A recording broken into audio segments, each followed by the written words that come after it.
Picture yourself standing among the towering stones of Stonehenge, feeling an inexplicable energy humming through the ancient rock beneath your feet.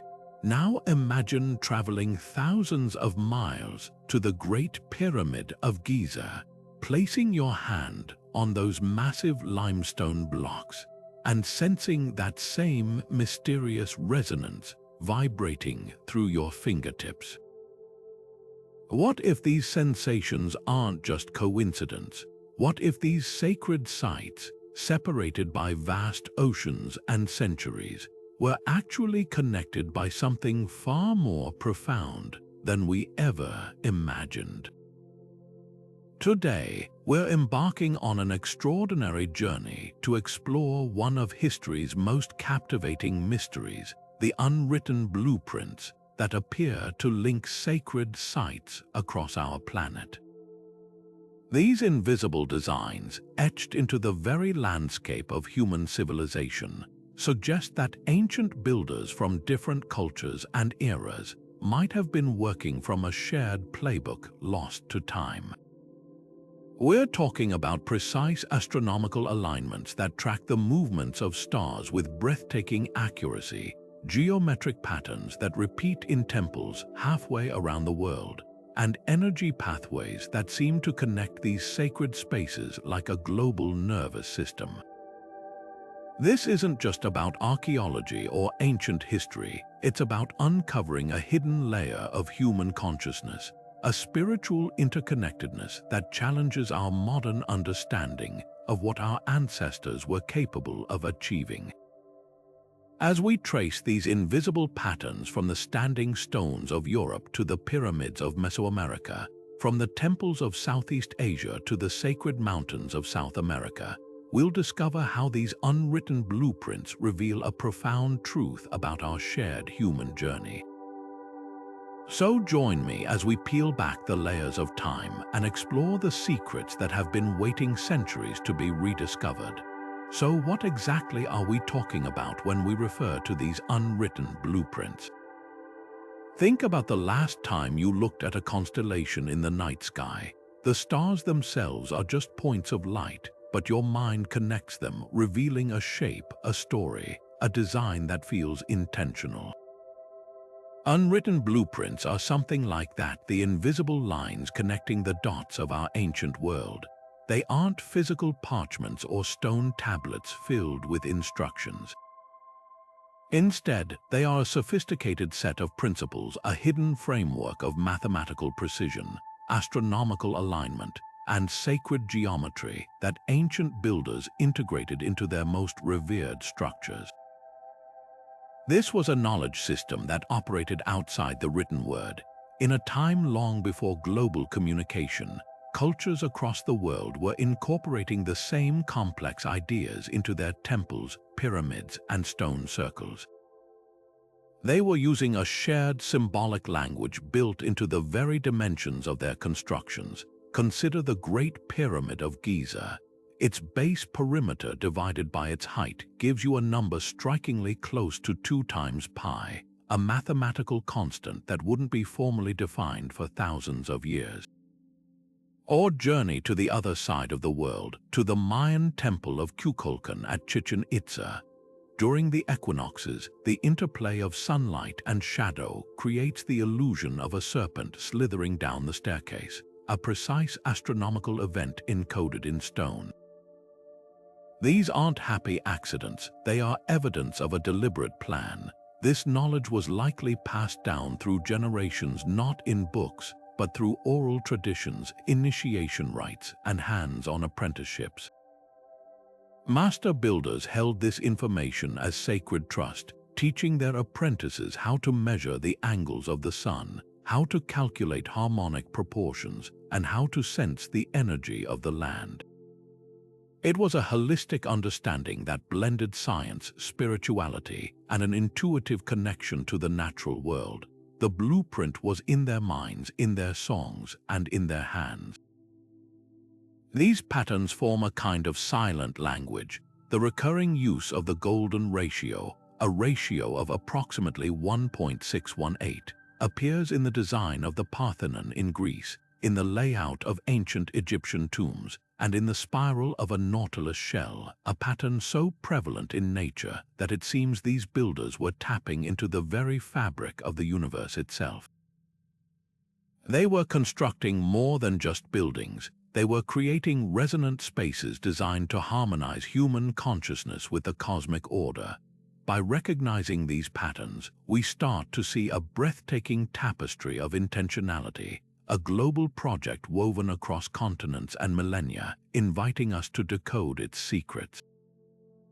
Now, let's look at the very language they were using, the shapes themselves.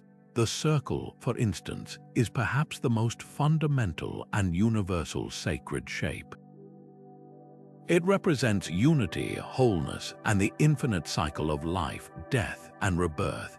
You see it in the great stone circles of Europe, like Stonehenge, and you see it echoed in the circular rose windows of Gothic cathedrals like Chartres, which are not just beautiful stained glass but complex geometric diagrams meant to inspire contemplation. Then there's the spiral, a shape that appears in nature from galaxies to seashells, symbolizing journey, evolution, and expansion. This powerful motif is carved into ancient Irish tombs at Newgrange and appears in the rock art of indigenous cultures across the Americas and Australia. Another profoundly important shape is the vesica piscis, formed by the intersection of two circles of the same radius.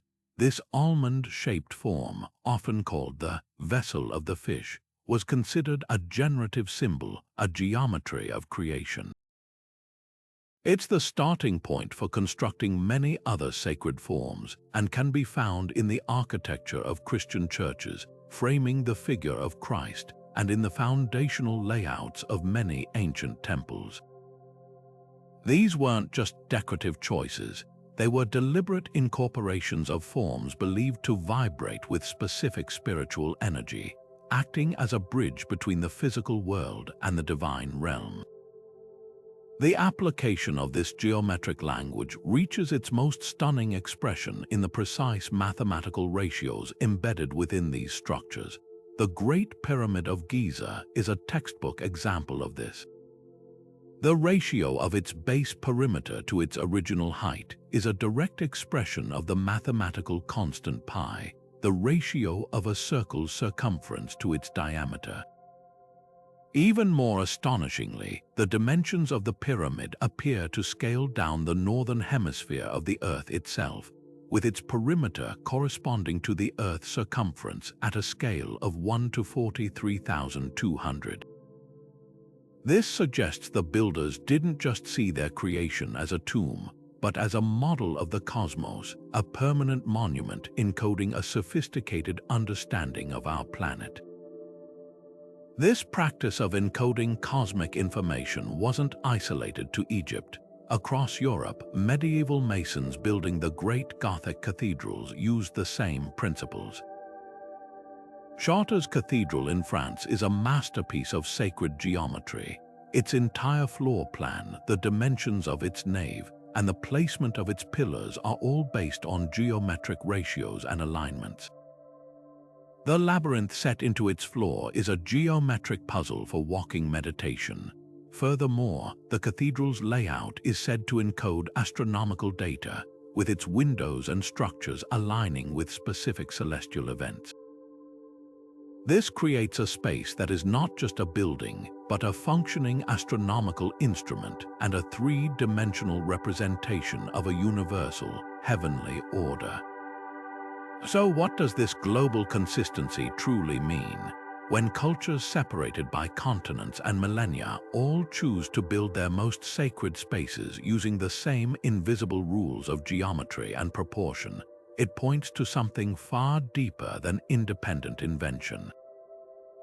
It suggests a shared cosmological vision, a universal understanding that certain shapes and numbers are fundamental to the structure of reality itself. This was a language that transcended words, a silent communication of spiritual truths through the most permanent medium available, stone. The architects were not just builders, they were philosophers and mysticians, using their craft to manifest a divine harmony on Earth, creating portals to the sacred that we are still striving to fully understand today. This concept of an invisible network takes on a truly fascinating form with the theory of ley lines. Imagine drawing a perfectly straight line on a map, connecting a series of ancient monuments, holy wells, and mountain peaks that seem to have no obvious reason to be aligned. This is the essence of a ley line, a hypothetical pathway of energy that is said to flow across the Earth's surface, linking places of power and spiritual significance. The idea was first brought into public awareness in the 1920s by an English amateur archaeologist and photographer named Alfred Watkins. While looking at a map of the Herefordshire countryside, he had a sudden revelation. He saw what he described as a network of straight tracks, or old straight tracks, crisscrossing the landscape, connecting ancient mounds, old churches built on pagan sites, stone crosses, and prominent hilltops. Watkins himself was a practical man. He initially proposed these lines were simply old trade routes, paths that prehistoric travelers would have used for navigation across difficult terrain, always keeping a significant landmark in sight. But the idea quickly captured the imagination of others who felt there was something more to it, something energetic and mystical. They began to see these alignments not as mere paths, but as channels for a subtle terrestrial energy, a force that ancient cultures could perceive and sought to harness. This perspective transforms the map of the world from a political or geographical chart into a kind of acupuncture diagram, with ley lines acting as the meridians and sacred sites as the acupuncture points for the living body of the Earth. When you start plotting these lines, the connections that emerge are staggering. One of the most famous and compelling alignments is the St. Michael Line in England. It runs for hundreds of miles, striking a nearly perfect straight path from the tip of Cornwall to the east coast. Along its route, it connects a stunning array of sites dedicated to the Archangel Michael, who in Christian tradition is a slayer of dragons and a master of celestial energy. These include St. Michael's Mount, a tidal island with a medieval church, Glastonbury Tor, a mysterious hill with ancient terraces and a tower, deeply woven into Arthurian legend, and the stone circles at Avebury, which dwarf Stonehenge in scale. The line doesn't stop at man-made structures. It also aligns with natural hills and springs that have been considered sacred for millennia. This pattern isn't confined to the British Isles. Proponents of the theory point to global alignments that are even more breathtaking in their scope. A line can be drawn through the Great Pyramid of Giza, the ancient city of Petra in Jordan, the sacred city of Varanasi on the Ganges in India, and the magnificent temple complex of Angkor Wat in Cambodia. Another seems to connect Stonehenge, the Cathedral of Chartres in France, and the Vatican in Rome. The sheer improbability of so many significant sites falling on such precise straight lines across continents suggests a coordination that defies our conventional understanding of ancient history. So where does this energy supposedly come from? Skeptics, of course, argue that with enough points on a map, you can always find some that appear to align by pure chance. It's a statistical inevitability. But those who feel there is a genuine phenomenon here offer several intriguing scientific and pseudo-scientific explanations. One theory proposes that ley lines correlate with geological fault lines, places where tectonic plates meet and create friction. This geological activity could generate measurable changes in the Earth's magnetic field or release subtle electromagnetic energies from the crust. Another idea links them to underground streams and water flows, as moving water can create electrical currents known as telluric currents. There is also research into the effect of specific electromagnetic frequencies on human consciousness, suggesting that these locations might naturally induce states of heightened awareness or spiritual receptivity. which would explain why they were chosen for rituals and meditation. Whether you view them as literal rivers of earth energy, symbolic pathways for spiritual pilgrimage, or simply a fascinating pattern of alignment, the recurring theme of ley lines points to one profound conclusion. Ancient cultures, from the Celtic Druids to the Egyptian priests, likely possessed a way of perceiving the world that we have largely lost. They may have seen the landscape as a living, breathing entity, pulsing with a vitality that could be tapped into.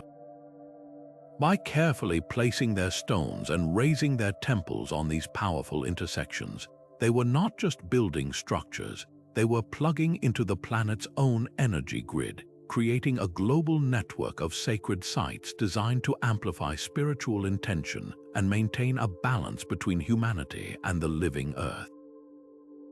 But if ley lines represent the Earth's own hidden energy grid, then the stars above provided a different kind of map, a celestial clockwork so precise that ancient cultures around the world used it to anchor their most sacred structures in the cosmos itself. This wasn't merely about telling time, it was about synchronizing human existence with the grand, cyclical dance of the heavens. The most breathtaking example of this might be the 5,000-year-old tomb at Newgrange in Ireland. This massive, circular mound, older than both Stonehenge and the Great Pyramid, contains a narrow passage leading to a central chamber. For just a few precious minutes at sunrise on the winter solstice, a single, narrow beam of sunlight pierces through a specially designed opening above the entrance called a roof box. This sliver of light travels down the long, dark passageway and dramatically illuminates the inner chamber, flooding the ancient stone carvings with golden light. This event was clearly no accident. It represents a stunningly precise understanding of the solar cycle, an architectural feat designed to capture the moment of the sun's rebirth at the year's darkest point. This profound connection between architecture and astronomy repeats itself across the globe in Egypt. The magnificent Temple of Karnak, one of the largest religious complexes ever built, is a masterclass in solar alignment. Its main axis is oriented so that on the winter solstice, the setting sun would have been perfectly framed by the temple's final gateway, its rays reaching deep into the inner sanctum to illuminate the statue of the god Amun-Ra. This transformed the entire temple from a static building into a dynamic instrument, a machine designed to manifest the union of the pharaoh and the sun god at this potent moment in the celestial year.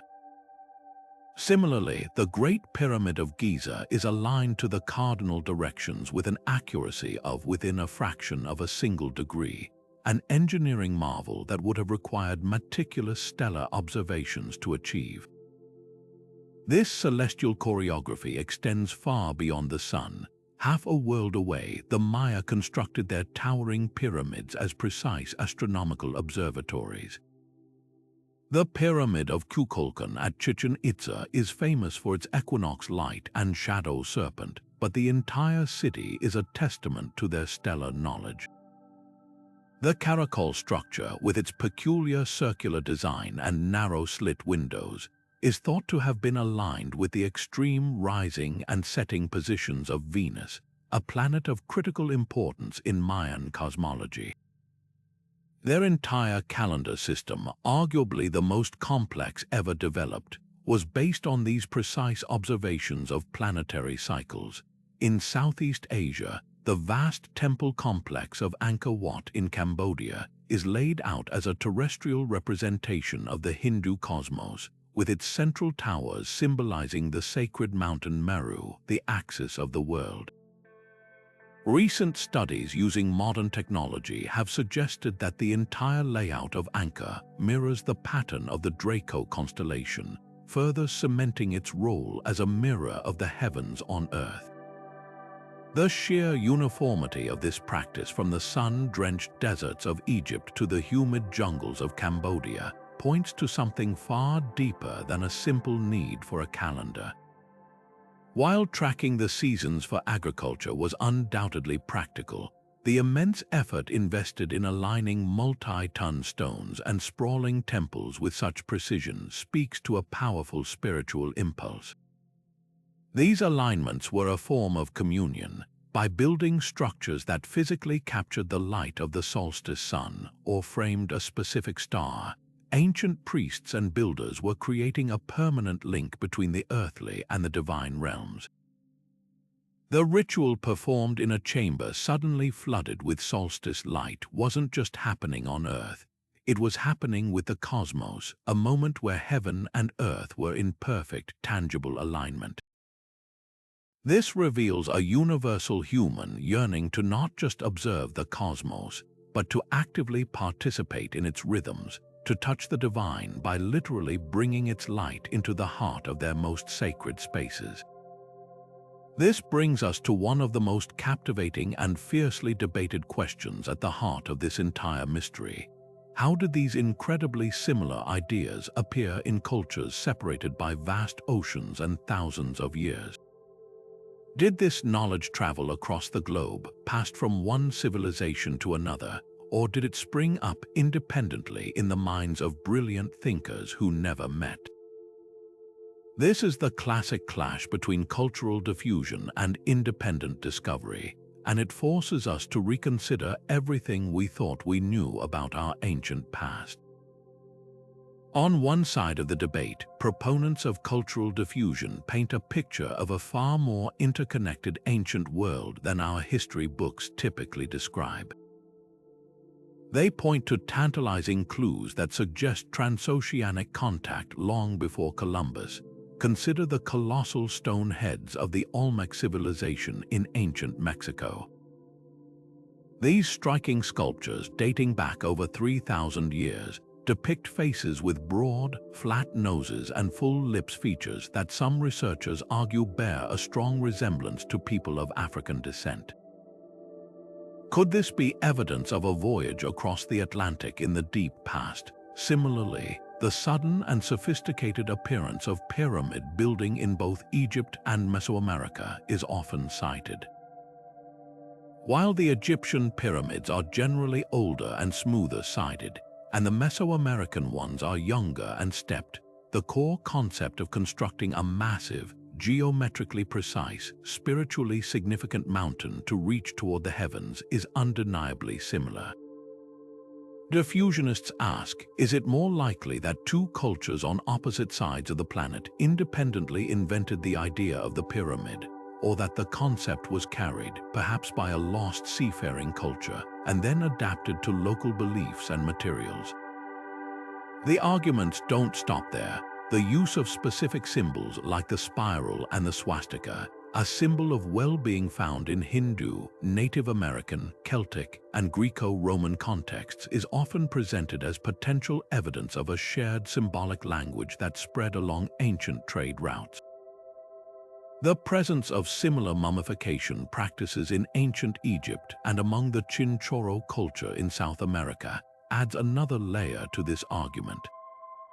If these ideas were traveling, it rewrites our understanding of ancient exploration and communication, suggesting a web of cultural exchange that spanned the globe. However, the opposing viewpoint offers a powerful and equally compelling counter-argument. Advocates for independent discovery or parallel innovation propose that humanity itself possesses a shared toolkit of the mind. They argue that because we all share the same basic human brain and inhabit the same planet under the same sky, we are naturally drawn to the same solutions and inspired by the same profound observations. The sun, for instance, rises and sets in the same predictable pattern everywhere. It's the most dominant feature in our lives. Is it any wonder that dozens of cultures, from the Celts to the Inca, would independently decide to build structures to honor its journey and mark the solstices, the most dramatic turning points of the year? The same logic applies to the mathematical constants like pi and the golden ratio. These aren't human inventions, they are fundamental properties of nature, observable in the spirals of shells, the arrangement of flower petals, and the proportions of the human body. It's entirely plausible that different cultures, in their pursuit of beauty, harmony, and understanding, simply discovered these same mathematical truths on their own. This concept of a shared human experience extends to psychology. The famous psychoanalyst Carl Jung introduced the idea of the collective unconscious, a reservoir of universal, archaic symbols and patterns or archetypes that are inherited and shared by all people. From this perspective, the recurring motif of a world tree connecting the underworld, the earth, and the heavens, or a great flood myth, isn't evidence of a single story being passed around. Instead, it represents a deep, primal symbol emerging independently from the psyche of humanity, a natural way for our species to conceptualize the structure of the cosmos or process the trauma of cataclysmic events. Perhaps the most satisfying resolution to this great debate is to acknowledge that the truth likely resides in a nuanced combination of both processes. It's not a binary choice. Some ideas were almost certainly discovered independently, like the development of agriculture in multiple regions or the invention of writing. The human mind is capable of incredible parallel invention. Yet, it is also naive to believe that our adventurous ancestors, with their sophisticated seafaring technologies, never ventured beyond their own shorelines and shared ideas. Limited regional diffusion likely occurred in many places, creating a complex patchwork of shared and independently derived knowledge. This blended perspective doesn't simplify the mystery. It deepens it, presenting ancient history not as a series of isolated events, but as a rich, dynamic tapestry of innovation, communication, and shared human brilliance that we are only just beginning to unravel. Perhaps the most compelling evidence for this shared mathematical language lies in its undeniable presence in the natural world, a presence that ancient builders seemed intent on echoing. The Fibonacci sequence is a simple series of numbers where each number is the sum of the two preceding ones, 0, 1, 1, 2, 3, 5, 8, 13, and so on into infinity. When you take the ratio of successive Fibonacci numbers, it converges on the golden ratio, approximately 1.618. This number, often denoted by the Greek letter phi, appears with astonishing frequency in biological growth patterns. It's the key to the perfectly spaced spirals of a sunflower's seeds, the elegant curve of a nautilus shell, and the branching of trees. This isn't a random aesthetic. It's the most efficient way for living things to pack seeds, grow structures, and absorb sunlight. By incorporating this ratio into their architecture, ancient cultures were essentially building in resonance with the fundamental patterns of life itself, creating structures that felt organically correct and harmoniously balanced to the human eye and spirit. This conscious replication of nature's blueprint can be witnessed in some of humanity's most revered structures. Take the Parthenon in Athens, the enduring symbol of classical Greek architecture. While some debate the precise application of the golden ratio in its facade, there's a general consensus that its design is governed by a relentless pursuit of harmonic proportion. The relationship between the length and height of the structure, the spacing of its columns, and the dimensions of its inner chambers all reflect a system of ratios that aim for visual perfection, creating a sense of serene, immutable order that has captivated observers for millennia. This wasn't just about beauty, it was a philosophical statement in stone, a manifestation of the Greek belief in a cosmos ordered by mathematical truth. This practice was a global phenomenon, not a Mediterranean exclusive. Journey to the Indian subcontinent, and you will find the principles of Vastu Shastra, the ancient Hindu system of architecture. These texts prescribe precise mathematical rules for constructing everything from a single room to an entire temple complex, with the golden ratio often serving as the foundational principle for the floor plan. The design of a Hindu temple is meant to be a symbolic representation of the cosmos, and the use of phi ensures that every element, from the size of the doorway to the height of the central spire or shikara, exists in a harmonious relationship with the whole. The entire structure becomes a mandala, a geometric microcosm designed to align the individual with the universal order. Even more strikingly, we see this mathematical intent in structures built by cultures with no known contact with the Greeks or Hindus. The Great Mosque of Kairouan in Tunisia, founded in the 7th century, is one of the most important Islamic sites in North Africa.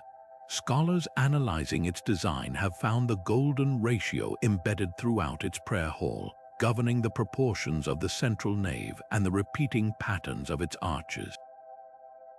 This is a powerful example of how a mathematical constant, divorced from any specific religious iconography, became a universal tool for creating spaces that feel inherently sacred and profoundly peaceful.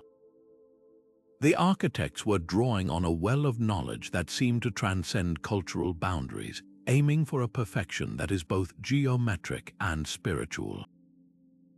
So how do we explain this widespread application? Two compelling possibilities emerge. The first is the theory of a transmitted tradition, that this mathematical knowledge was discovered by one advanced ancient civilization and then slowly diffused across the world through trade, migration, or the travels of master builders. This would account for the startling similarities in proportion between sites separated by vast distances. The second, and perhaps more profound, possibility is that of intuitive recognition. Different cultures, in their deep observation of nature, the curve of a ram's horn, the petals of a flower, the proportions of the human body, independently recognized this recurring ratio as a signature of beauty, health, and divine order. They then consciously incorporated it into their sacred architecture to imbue it with those same qualities. This wouldn't be a copied formula, but a rediscovered universal truth, a shared human response to the hidden geometric language of the universe. Whether through diffusion or parallel discovery, the persistent use of the golden ratio reveals a deep-seated human yearning to construct not just shelters, but mirrors of cosmic perfection, crafting stone into song to harmonize with the mathematics of the divine. Now let's shift our attention from what we can see to what we can hear, because these ancient builders weren't just masters of geometry and astronomy, they were also virtuoso acoustic engineers. They understood that sound is a physical force, a vibration that can alter our state of mind, and they designed their sacred spaces to harness this power with breathtaking precision. Step inside the great Mayan Pyramid of Kukulkan at Chichen Itza and try a simple experiment. Clap your hands once at the base of the massive staircase. Instead of a single, sharp report, you'll hear something extraordinary echoing back, a sound that precisely mimics the chirp of the sacred Quetzal bird. This is no accident of construction. It's a deliberate auditory symbol, a sonic signature designed to evoke the presence of a deity associated with the feathered serpent god. The entire structure functions as a giant musical instrument, its steps and surfaces carefully calculated to transform a mundane sound into a sacred one. This sophisticated manipulation of sound is a global phenomenon. In the ancient Hindu temples of southern India, like the magnificent Vitala temple in Hampi, you will find something astonishing: musical pillars. These aren't mere decorative columns, they are finely tuned lithophones, massive stone pillars that, when struck gently, each emit a distinct and clear musical note, from the deep resonance of a bass to the high pitch of a bell.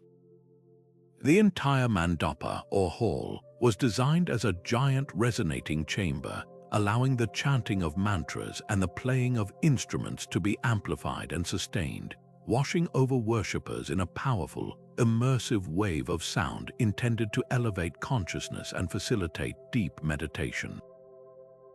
The builders achieved this without modern acoustic modeling, relying on an intuitive or perhaps initiatory understanding of harmonic resonance and the sonic properties of different types of stone. Perhaps the most compelling evidence for the intentional use of sound comes from deep underground, in the Hal Saflieni hypogeum on the island of Malta. This labyrinthine, three-level subterranean complex, carved from solid limestone over 5,000 years ago, contains a chamber known today as the Oracle Room. This small, circular cell possesses an almost supernatural acoustic property. A deep male voice spoken into a specific niche in the wall creates a powerful, reverberating echo that seems to come from everywhere and nowhere at once, vibrating through the very stone floor and into the bones of the listener. Even more remarkably, this chamber resonates at a frequency of 110 Hz, a specific vibration that modern neuroscientific research has linked to shifts in brain activity. Studies suggest that exposure to this frequency can temporarily suppress the language centers of the brain and activate areas related to mood, empathy, and spatial reasoning, potentially inducing a mild, trance-like state of heightened suggestibility and spiritual receptivity. The implication is staggering. The builders of the hypogeum may have been using this acoustic phenomenon intentionally, as a technology of consciousness for use in rituals or initiation ceremonies. This practice wasn't confined to the Mediterranean. In the Neolithic burial cairns scattered across Scotland and Ireland, such as Newgrange's sister site, Noath, researchers have found that many of the stone-lined passages and chambers are engineered to create strong resonances at specific low frequencies. The same is true for the massive, sunken plaza at the ancient Andean site of Chavin de Huanta in Peru. Anthropologists believe the site's complex network of tunnels and ducts was used not just for ventilation, but to channel sound in terrifying and awe-inspiring ways. A conch shell trumpet, known as a pututu, blown in one of these galleries would have produced a distorted, monstrous roar that seemed to emanate from the stone idols themselves, a powerful psychological tool used by the priesthood to demonstrate their command over supernatural forces. What unites these diverse sites is a profound and shared understanding that sound is not merely an accessory to ritual. It is a fundamental, tangible force for spiritual connection. This auditory layer of the unwritten blueprint reveals a sophisticated grasp of physics and psychoacoustics that was passed down through generations without a single written manual. It suggests that the true purpose of these spaces was to create a multi-sensory experience, a symphony of sight, geometry, and sound designed to bypass the intellect and speak directly to the human spirit, orchestrating profound inner transformation through the sacred power of vibration. Beyond the precise mathematics and celestial alignments, these unwritten blueprints are etched in a language of universal symbols, a visual vocabulary that repeats with stunning consistency across cultures that could have never met. This isn't just about shared techniques. It's about a shared imagination, a collection of powerful motifs that seem to be hardwired into the human experience of the sacred. One of the most pervasive and ancient of these symbols is the spiral, carved into the entrance stone of the 5,000-year-old tomb at Newgrange in Ireland. Its triple spiral seems to swirl with dynamic energy. This same form appears in the rock art of the American Southwest, created by ancestral pueblones coiling across canyon walls. On the other side of the planet, Aboriginal artists in Australia have used the spiral for tens of thousands of years in their Dreamtime stories, representing the path of ancestral beings and the journey of life itself. In each case, regardless of the continent, the spiral carries a profound meaning of journey, transformation, and cyclic return, a visual metaphor for the soul's path, the turning of the seasons, and the cosmic dance of creation and dissolution. Then there is the labyrinth, a symbol that transforms a complex and confusing path into a single, unambiguous route to a center and back out again. The classic Cretan labyrinth, with its 7-circuit pattern, is found on ancient coins from Greece and etched into rocks in Scandinavia. Yet an almost identical pattern, known as the Man in the Maze, is a central symbol for the Tohono O'odham people of the American Southwest, representing a person's journey through life and the choices they must make. In medieval Europe, this same pattern was walked as a substitute pilgrimage on the floors of great cathedrals like Chartres.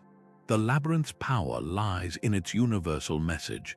Life is not a meaningless maze of dead ends, but a purposeful, if winding, path toward a sacred center, promising transformation to all who complete the journey.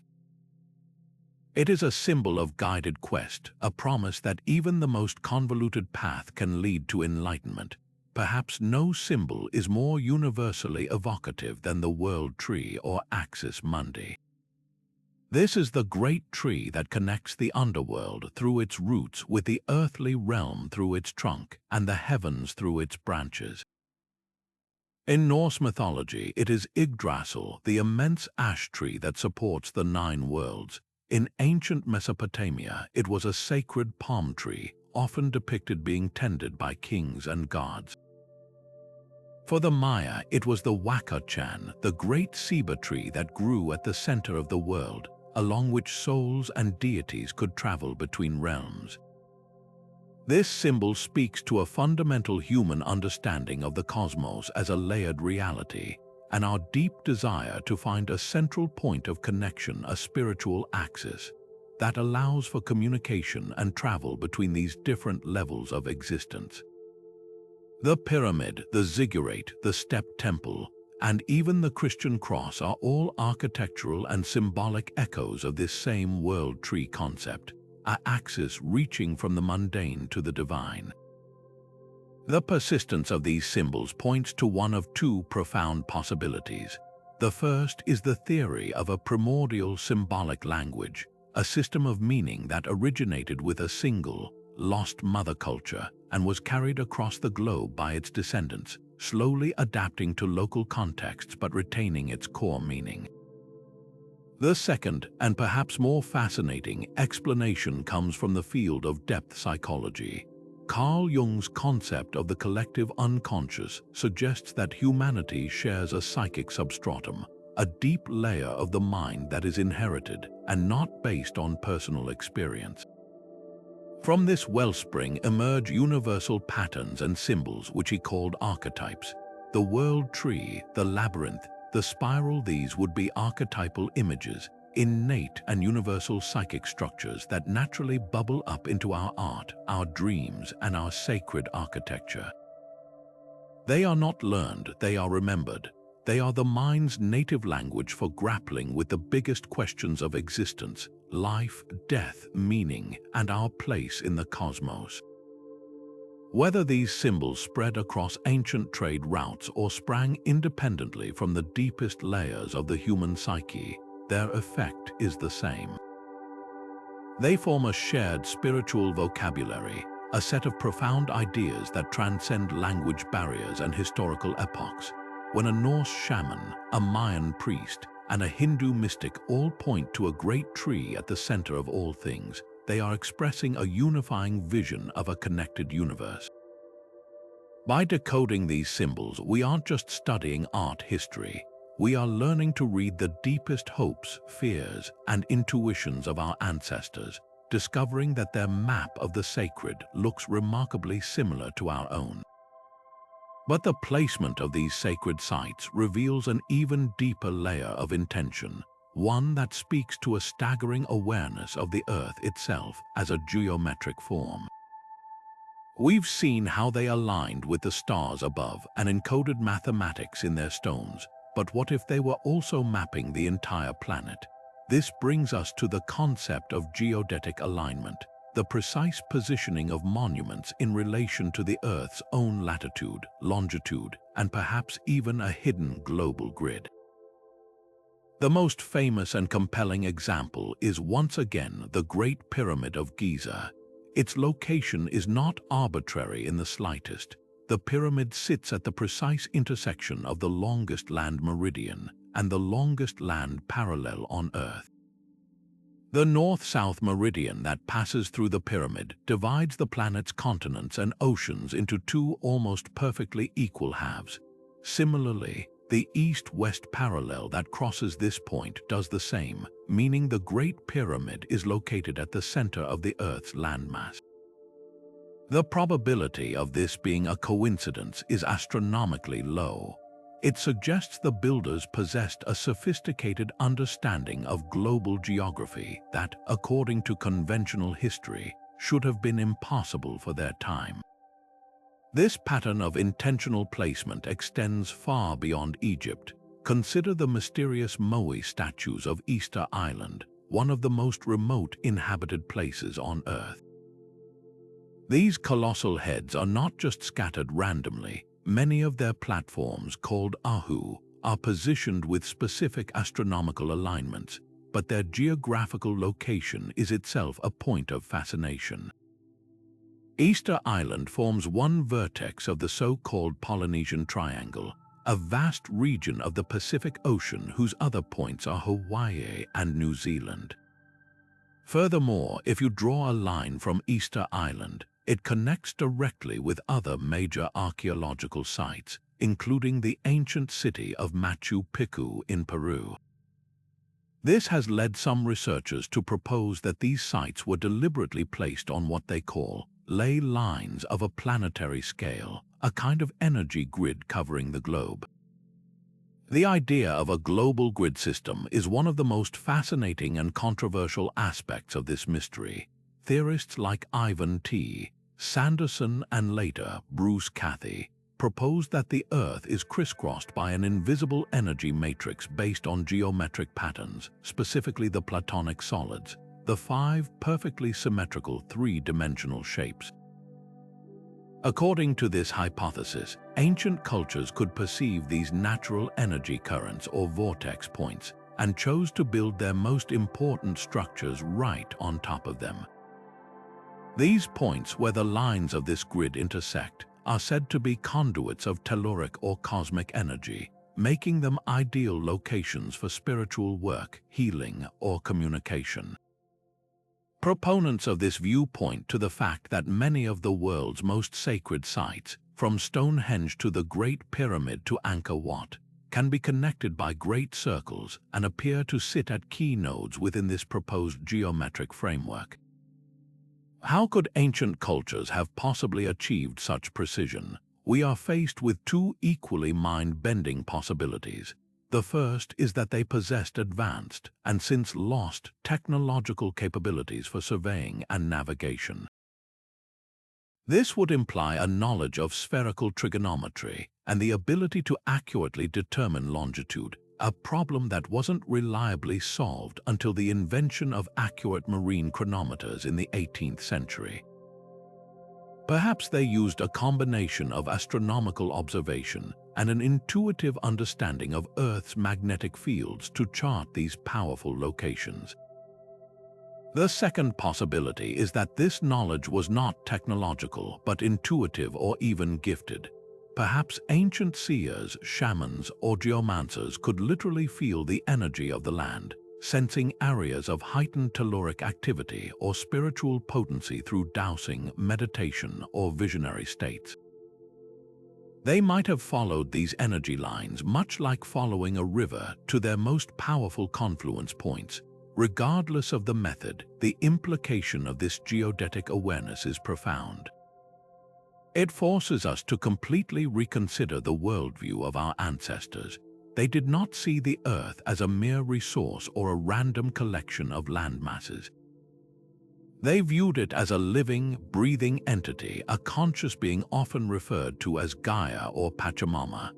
Certain locations on this living body were akin to acupuncture points, places where the life force energy was most concentrated and accessible.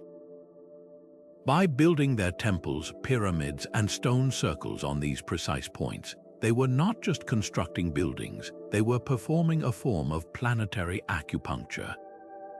They were creating a network of structures designed to stabilize the Earth's energy, harmonize human consciousness with the planet, and perhaps even facilitate communication with higher dimensions. This holistic vision of an interconnected, living world mapped with sacred architecture challenges the very core of our assumptions about ancient technology and reveals a wisdom that was both deeply spiritual and astonishingly scientific. While stone and sky formed the solid and celestial anchors for these sacred sites, there was another, more fluid element that ancient builders sought to harness: the life-giving, ever-flowing power of water. Across continents and cultures, the placement of temples, pyramids, and stone circles reveals a profound and universal reverence for hydrological features, transforming practical necessity into profound spiritual symbolism. Water wasn't just a resource, it was a living embodiment of purity, a conduit to the underworld, and the very flow of life itself, meticulously integrated into the unwritten blueprints of sacred architecture. Consider the mighty Ganges River in India, known as Ganga Mam, Mother Ganges. For millennia, the city of Varanasi has drawn pilgrims to its ghats, the stone steps leading down to the sacred waters. Hindus believe that bathing in the Ganges cleanses one's soul of sin, and that dying on its banks ensures liberation from the cycle of rebirth. The river is not merely a body of water, it is a goddess, a divine force that flows from the heavens through the matted locks of the god Shiva. This spiritual relationship is mirrored on a smaller scale at places like the Chalice Well in Glastonbury, England. This ancient spring, with its water tinted red by iron deposits, has been a site of veneration for at least 2,000 years. Associated with the Holy Grail and the blood of Christ in Arthurian legend, it represents a perennial wellspring of healing and revelation, a point where the otherworld is believed to break through into our own. Similarly, for the ancient Maya, the cenotes, deep, natural sinkholes exposing groundwater, were not just vital water sources in a jungle environment. They were considered portals to Xibalba, the terrifying and revered underworld.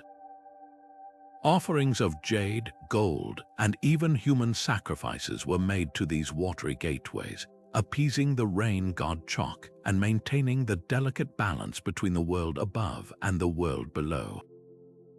This spiritual significance was often paired with astonishing feats of hydraulic engineering, demonstrating a seamless blend of practical utility and sacred purpose.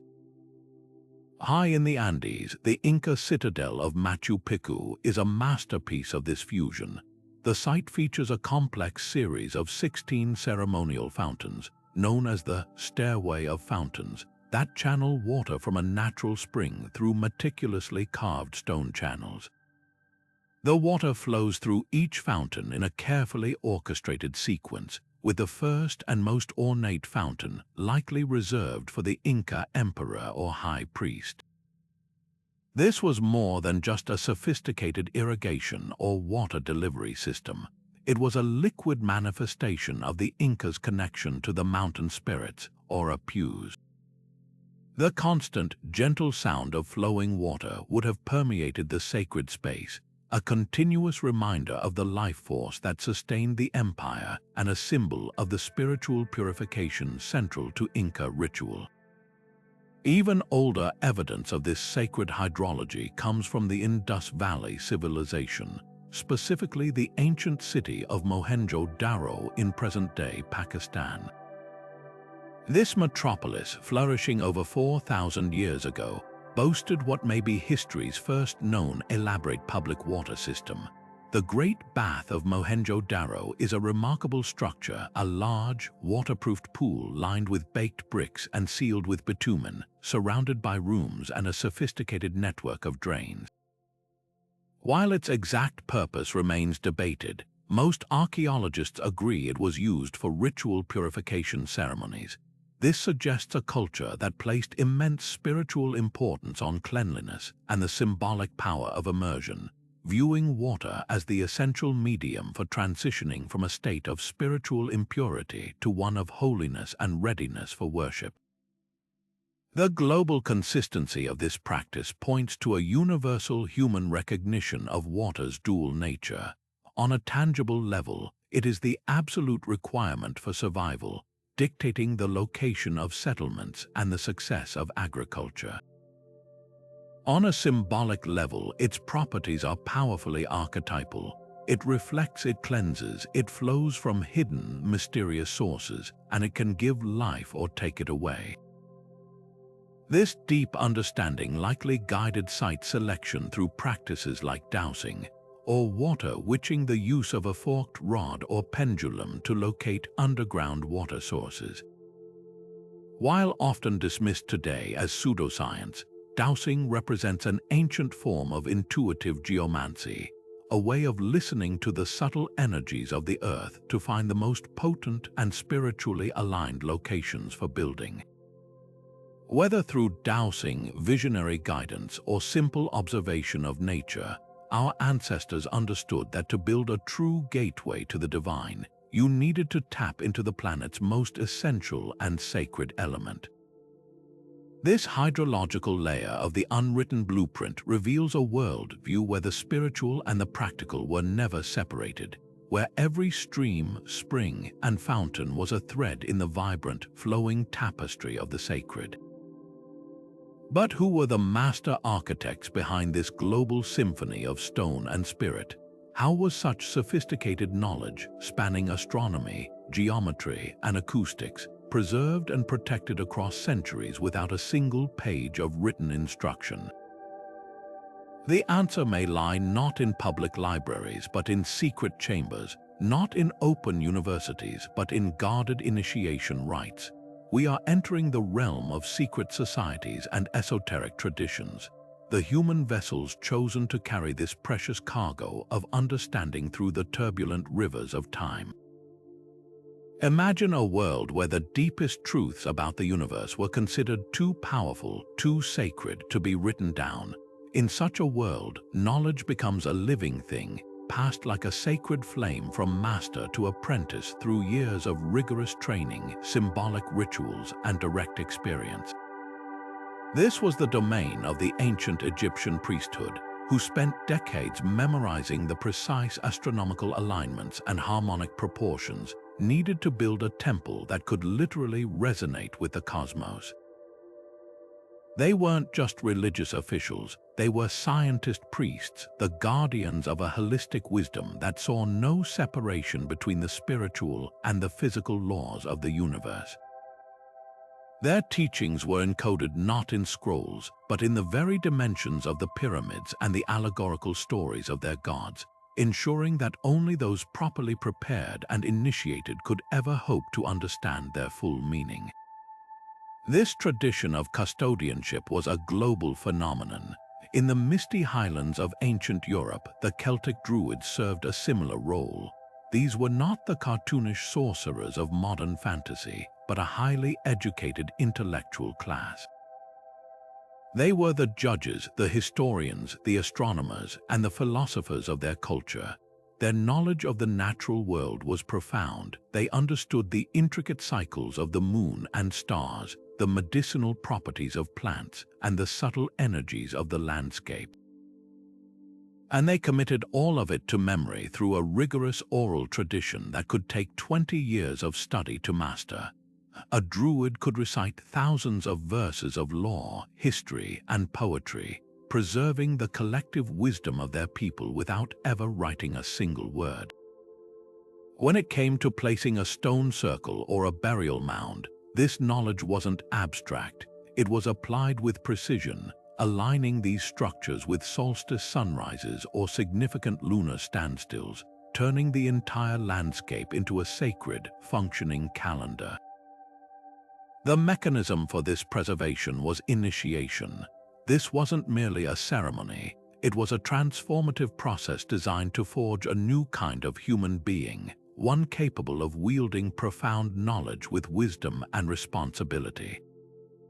The mystery schools of ancient Greece, like the famed Eleusinian mysteries, were built around this principle. Initiates would undergo a series of trials, revelations, and symbolic deaths and rebirths. Through this harrowing process, they didn't just learn information, they internalized it. They experienced the truths of the cosmos directly, often through carefully orchestrated rituals that might involve sensory deprivation, sacred substances, or the overwhelming acoustic effects of the initiation chambers themselves. This experiential learning ensured the knowledge became part of their very being, impossible to forget or to trivialize. It created a direct, unbroken chain of understanding, a lineage of awakened individuals who could then guide their communities and oversee the construction of spaces that reflected this hidden order. This culture of secrecy inevitably leads to a tantalizing question. Did these separate, elite groups from different continents ever actually meet? Could there have been a secret, global network of initiates sharing this perennial philosophy? While evidence for direct contact is scarce and hotly debated, the possibility of rare, purposeful exchanges is fascinating. The ancient world was far more interconnected than we often assume. Trade routes like the Silk Road were not just pathways for silk and spices. They were conduits for ideas, stories, and spiritual concepts.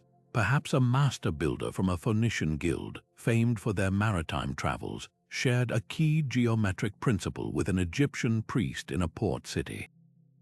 Maybe a wandering sage from India carried Vastu Shastric concepts along trade routes that eventually influenced Middle Eastern designs.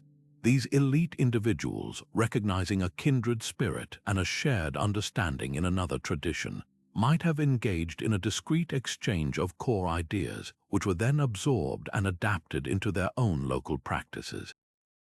This wouldn't require mass migration, just the occasional, strategic meeting of minds across cultures. More mysteriously, the similarities might not stem from contact at all, but from a shared source.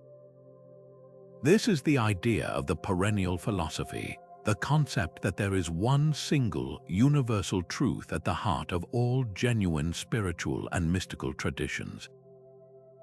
According to this view, different cultures simply dressed this core truth in their own local myths, symbols, and rituals.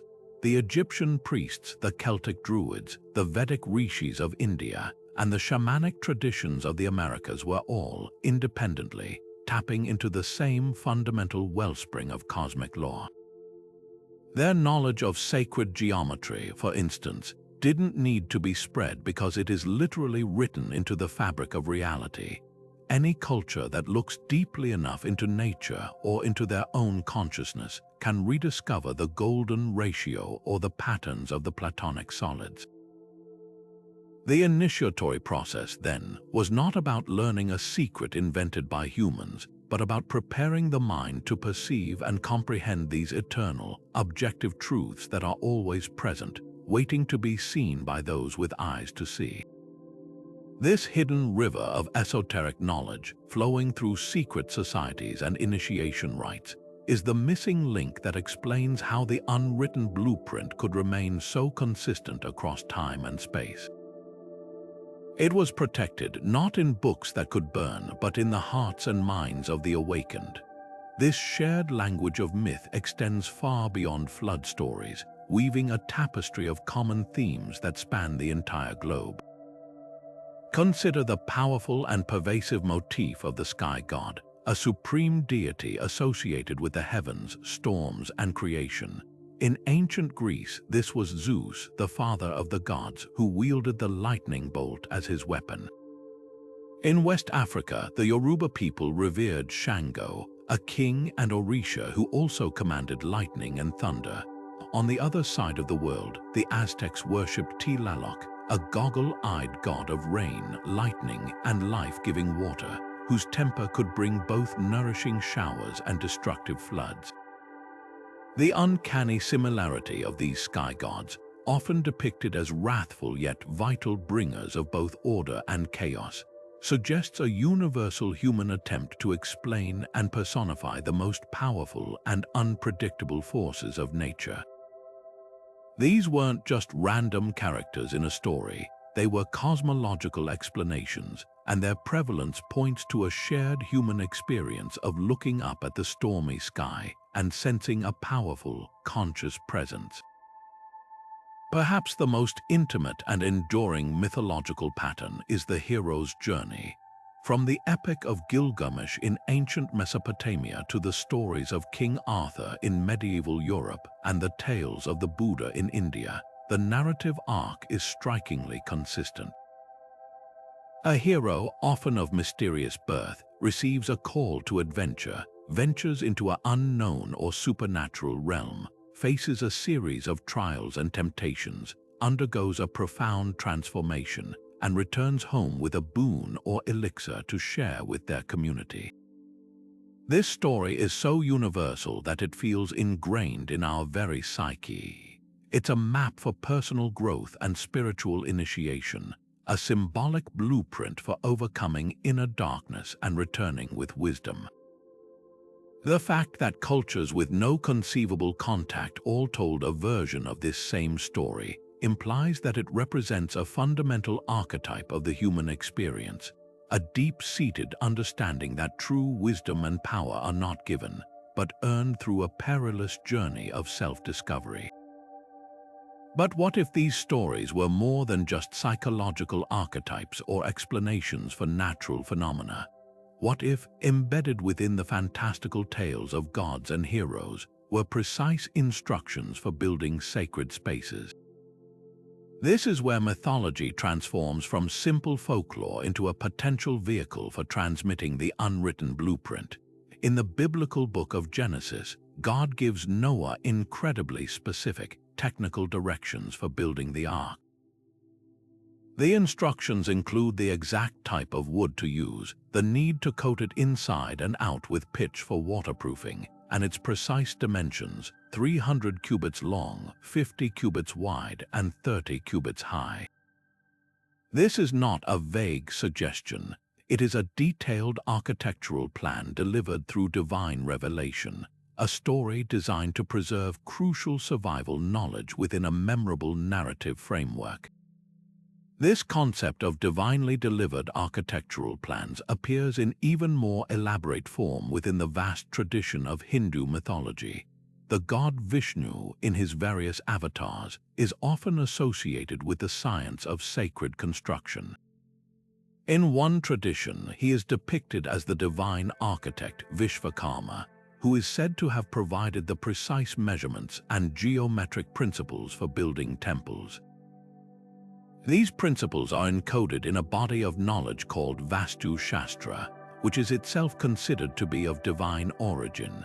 The myths describe how the universe itself was built according to these sacred proportions, and that by replicating them in a temple, humans could create a microcosm, a small piece of heavenly order here on Earth.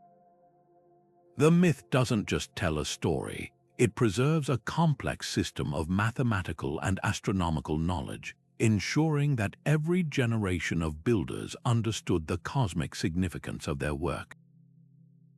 This idea of myth as a preservation tool for sacred geometry is powerfully illustrated by the Aboriginal concept of songlines in Australia.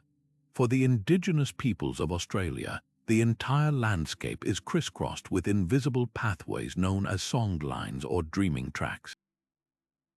These are not physical paths but narratives.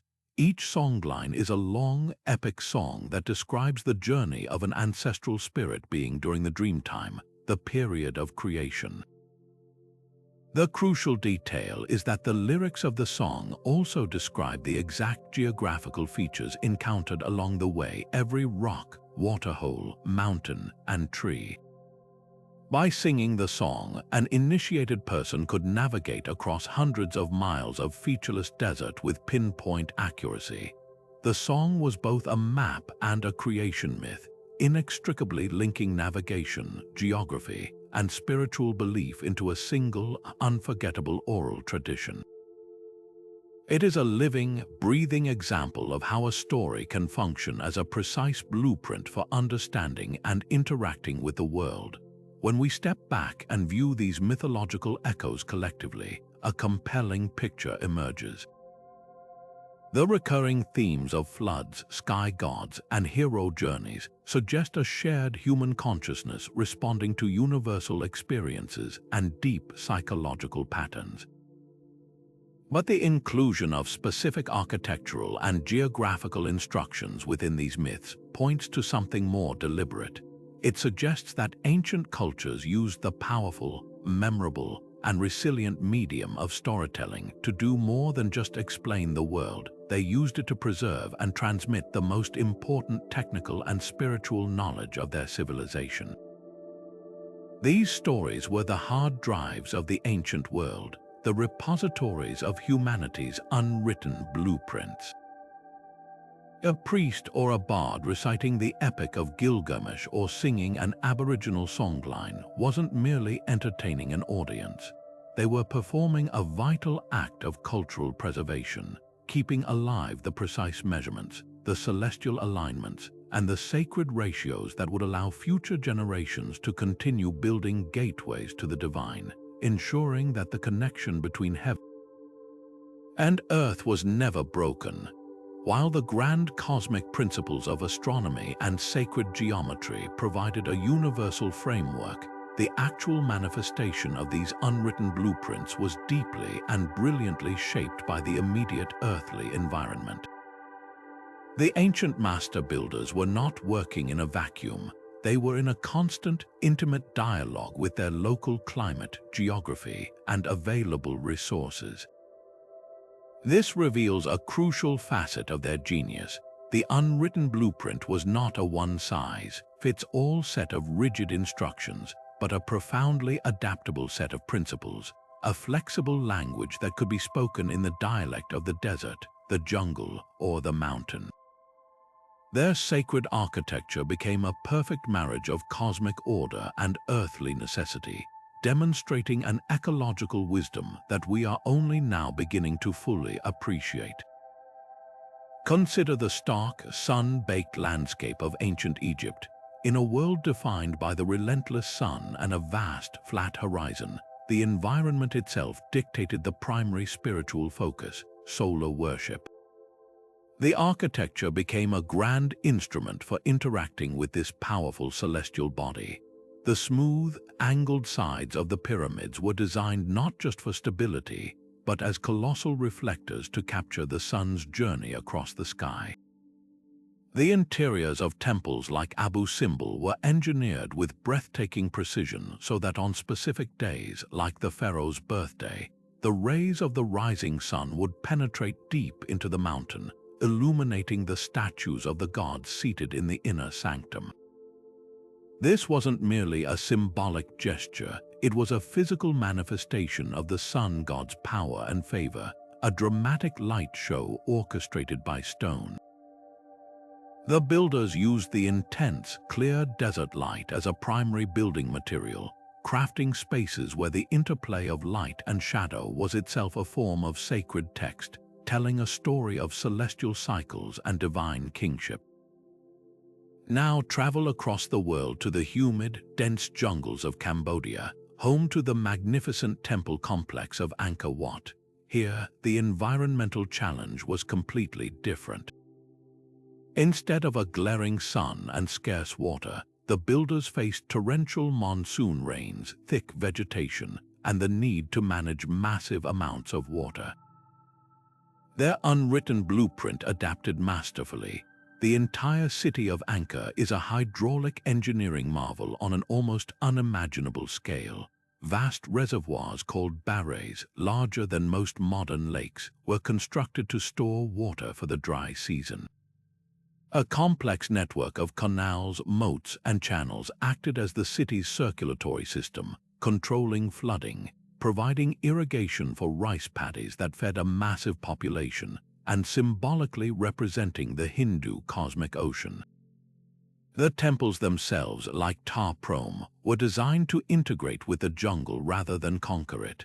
Unlike the clear, geometric lines of the Egyptian desert, these structures were almost organic, built to be embraced by the roots of giant strangler fig and silk cotton trees. The builders understood that the power of the place was not just in its alignment with the stars, but in its symbiotic relationship with the overwhelming, life-giving force of the jungle and water. This incredible adaptability is also visible in the high Andes of Peru. The Inca faced a dramatically different set of challenges: earthquakes, extreme altitude, and steep, mountainous terrain. Their sacred sites, like the world-famous Machu Picchu, showcase a construction philosophy of breathtaking harmony and resilience. Instead of leveling mountaintops, the Inca shaped their architecture to the natural contours of the land. They built retaining walls and terraces that followed the curves of the mountains, preventing erosion and creating flat spaces for agriculture. Their signature polygonal masonry, where irregularly shaped stones are fitted together with impossible precision without mortar, was not just an artistic choice, it was a brilliant anti-seismic technology. During an earthquake, these walls would dance and settle back into place, while a rigid, rectangular structure would collapse. The placement of temples and windows to capture the solstice sun or frame sacred peaks, known as apus, shows that they achieved precise astronomical alignments not by imposing a foreign grid on the landscape, but by carefully observing and integrating their celestial observations within the existing, dramatic topography. This global pattern reveals a deep, almost innate ecological intelligence. These cultures did not see the environment as an obstacle to be overcome or a resource to be exploited. They viewed it as a living partner in the sacred act of creation. The wind, the water, the sun, and the stone were all active participants. A temple was not just a building placed on the land, it was a structure that emerged from the land, designed to channel the natural forces of its specific location for spiritual purposes. This contextual application of the universal blueprint shows a sophistication that goes far beyond mere construction. It was a form of geomancy, the art of placing structures in harmony with the spiritual and physical energies of a place. Whether by sensing telluric currents, observing animal behavior, or simply possessing a profound intuitive connection to their homeland, the ancient builders demonstrated that true sacred design is always a conversation. They listened to the whispers of the earth and translated them into stone, creating a dynamic, living system that was perfectly calibrated to its unique place on the planet, while still singing in harmony with the music of the cosmos. The sheer scale and precision of these ancient constructions push the very boundaries of our imagination, forcing us to grapple with a seemingly impossible question. How were these monumental feats of engineering accomplished with what we assume were only simple tools and brute manpower? Consider the staggering reality on the ground at a place like Baalbek in Lebanon.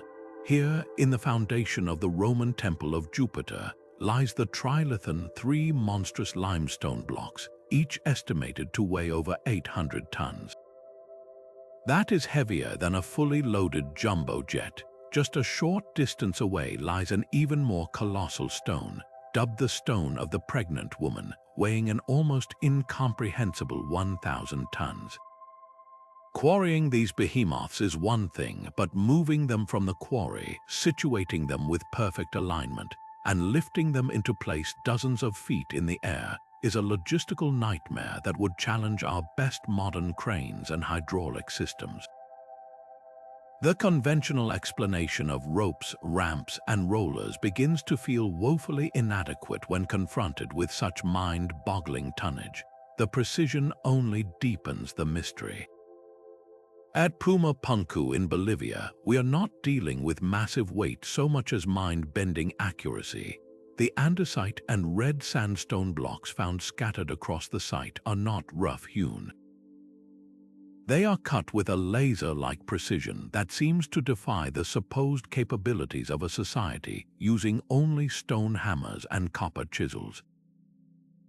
These stones feature perfectly straight edges, flawless right angles, and intricate geometric cuts, including complex H-shaped blocks with precisely drilled boreholes and channels that look less like they were carved and more like they were milled by some form of advanced machinery.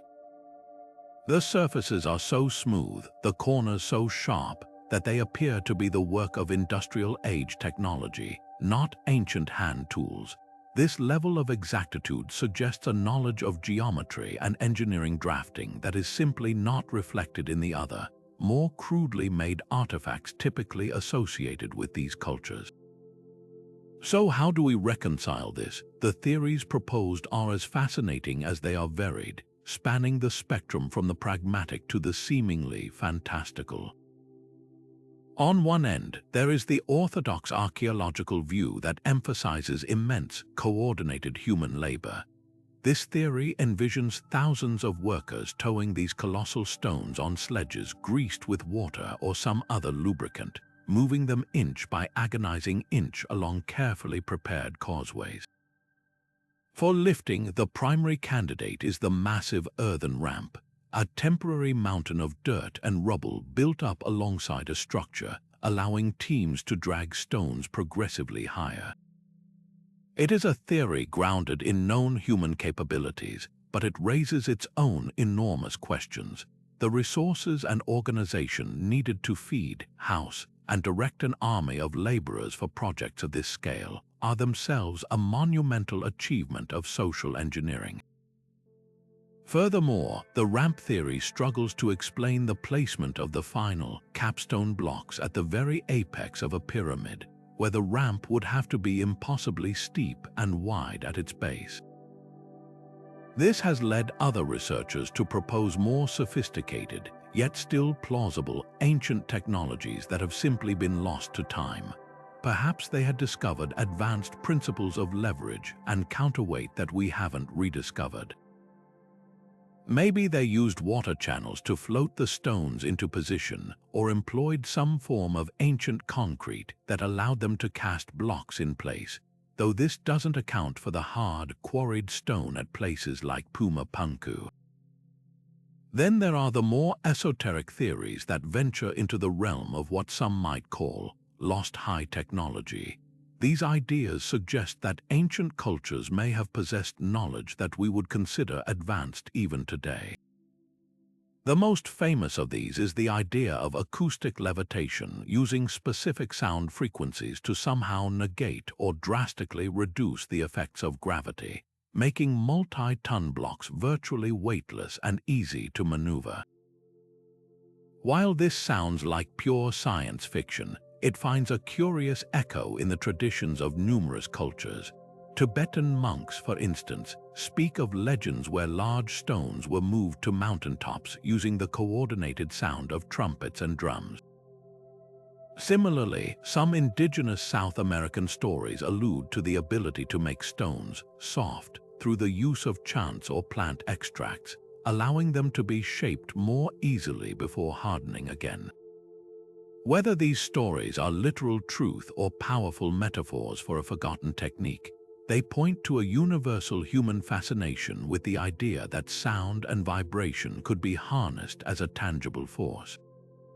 The global consistency of these architectural marvels is perhaps the most compelling part of the puzzle.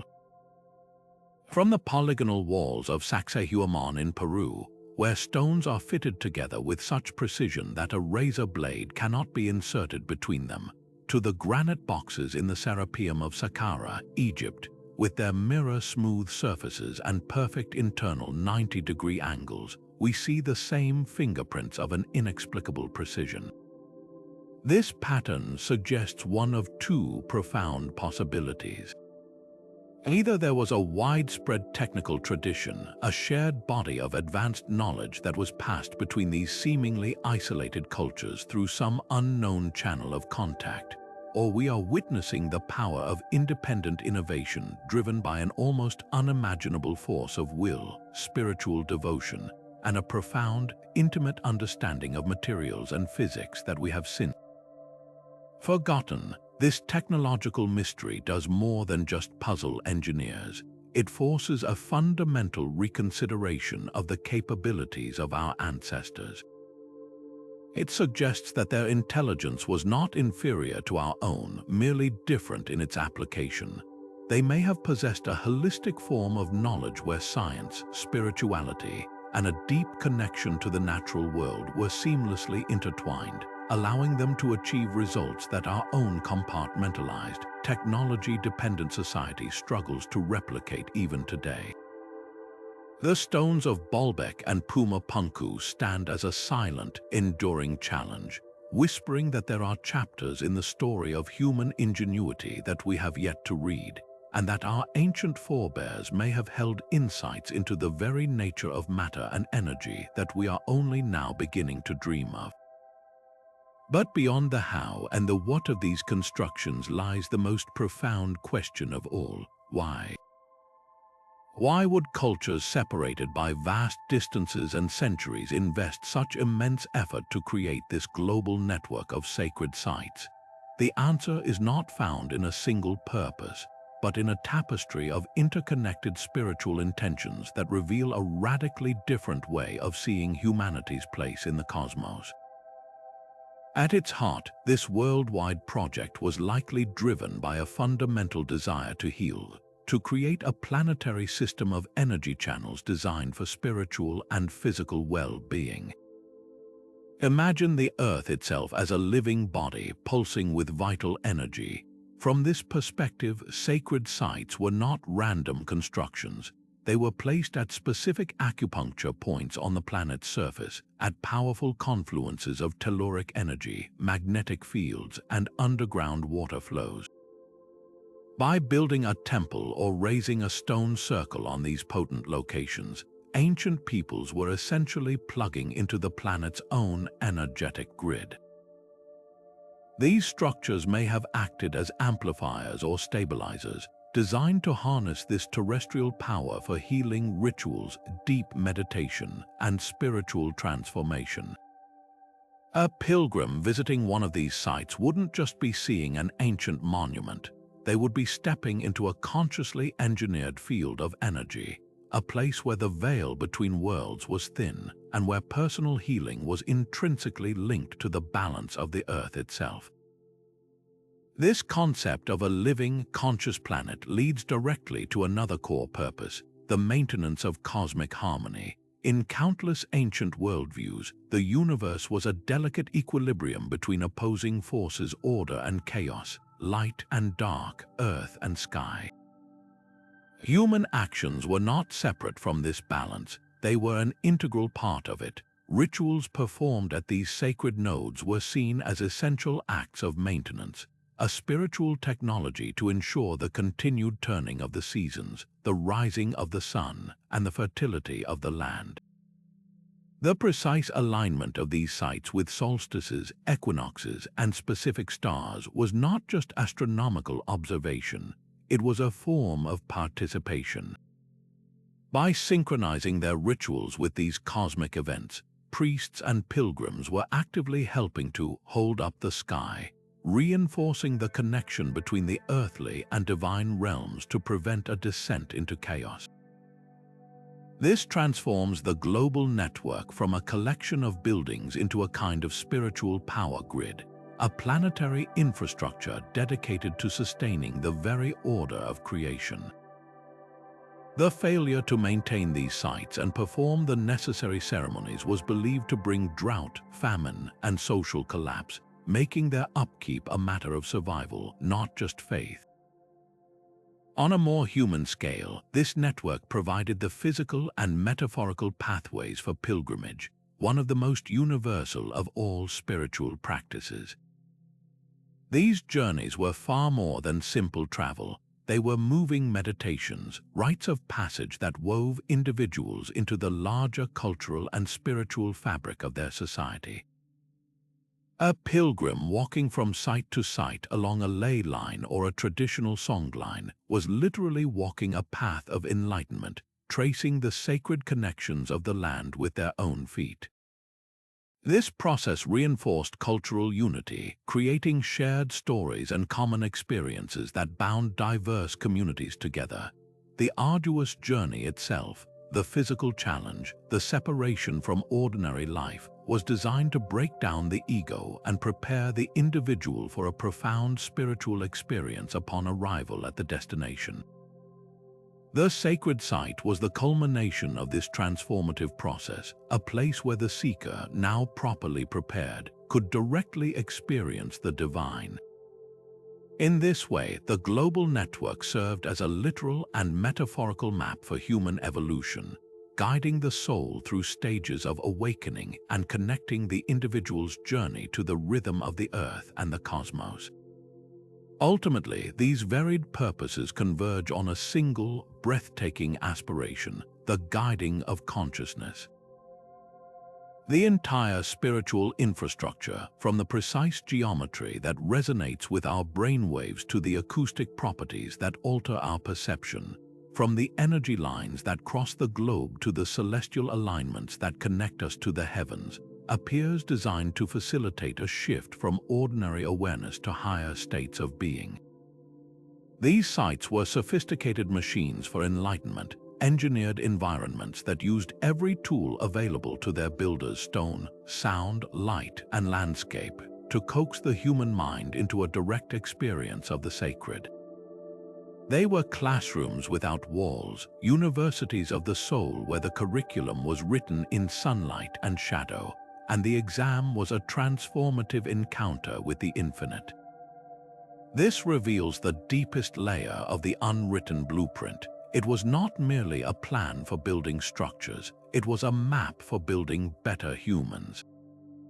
It was our ancestors' most profound project, the creation of a planetary network designed to awaken the spirit, harmonize humanity with the natural world, and serve as a permanent reminder that we are not separate from the cosmos, but active participants in its beautiful, mysterious, and ongoing creation.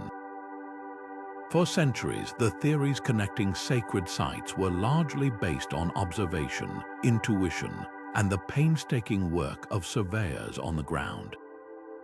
But in the last few decades, a technological revolution has given us a new set of eyes that can see through dense jungle canopies, scan the ocean floor, and detect subtle energy variations invisible to human senses. This isn't just adding a new chapter to the mystery, it's giving us an entirely new book to read, filled with astonishing discoveries that are forcing a major reevaluation of what we thought we knew. The advent of satellite imagery and LIDAR technology, which stands for light detection and ranging, has been nothing short of transformative. Imagine being an archaeologist trying to map a vast, impenetrable rainforest. For generations, it was an exercise in frustration, with giant structures hidden just out of view beneath a thick green blanket. Now, with LIDAR, we can effectively digitally strip away that vegetation. An aircraft flies over the area, firing millions of laser pulses per second at the ground. By measuring how long each pulse takes to bounce back, it creates an exquisitely detailed, three-dimensional map of the true ground surface, revealing every mound, ditch, and ancient roadway. The results have been breathtaking, completely rewriting the history of certain regions.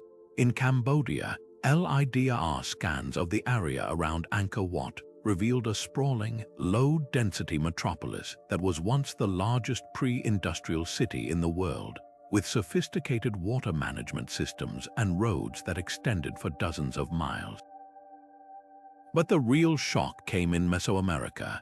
LIDAR surveys of the Guatemalan jungle have recently uncovered thousands of previously unknown Mayan structures, houses, palaces, defensive fortifications, and raised causeways, all connecting to form a vast, interconnected network of cities. This discovery suggests the Maya civilization was far more populous and complex than ever imagined. Crucially, it also revealed that many of these cities were deliberately aligned with each other, and with celestial events on a regional scale, suggesting a level of centralized planning and shared cosmological understanding that we never knew existed. It proves that the Maya were not just building isolated temples, they were engineering an entire sacred landscape based on a grand, unwritten design. This high-tech tool chest doesn't stop with lasers. Advanced geomagnetic surveys and ground-penetrating radar are now allowing us to listen to the whispers of the Earth itself without ever lifting a shovel. These technologies can detect buried walls, chambers, and even ancient fire pits by measuring tiny variations in the soil's magnetic properties or by sending radar waves deep underground. At a place like Göbekli Tepe in Turkey, a site that has already turned archaeological timelines on their head by being thousands of years older than Stonehenge, these methods are revealing that the known circles of massive T-shaped pillars are likely just the beginning. There are tantalizing indications of many more structures still buried, hinting at a vast ritual complex whose full purpose and scale we are only starting to comprehend. Each hidden chamber and wall adds another piece to the puzzle of why this site was built and how its creators possessed such advanced stone-working skills at the very dawn of agriculture. Perhaps the most jaw-dropping modern discoveries are happening not on land, but beneath the waves, lending credence to ancient legends we once dismissed as pure myth. For generations, stories of lost cities like Atlantis or Mu were relegated to the realm of fantasy, but sophisticated sonar mapping and underwater archaeology are now revealing that these tales may contain kernels of truth. Off the coast of Japan, near the island of Yonaguni, lies a massive, enigmatic submerged structure often called the Yonaguni Monument. Its sheer walls, perfect right angles, and stepped terraces look unmistakably man-made to many researchers.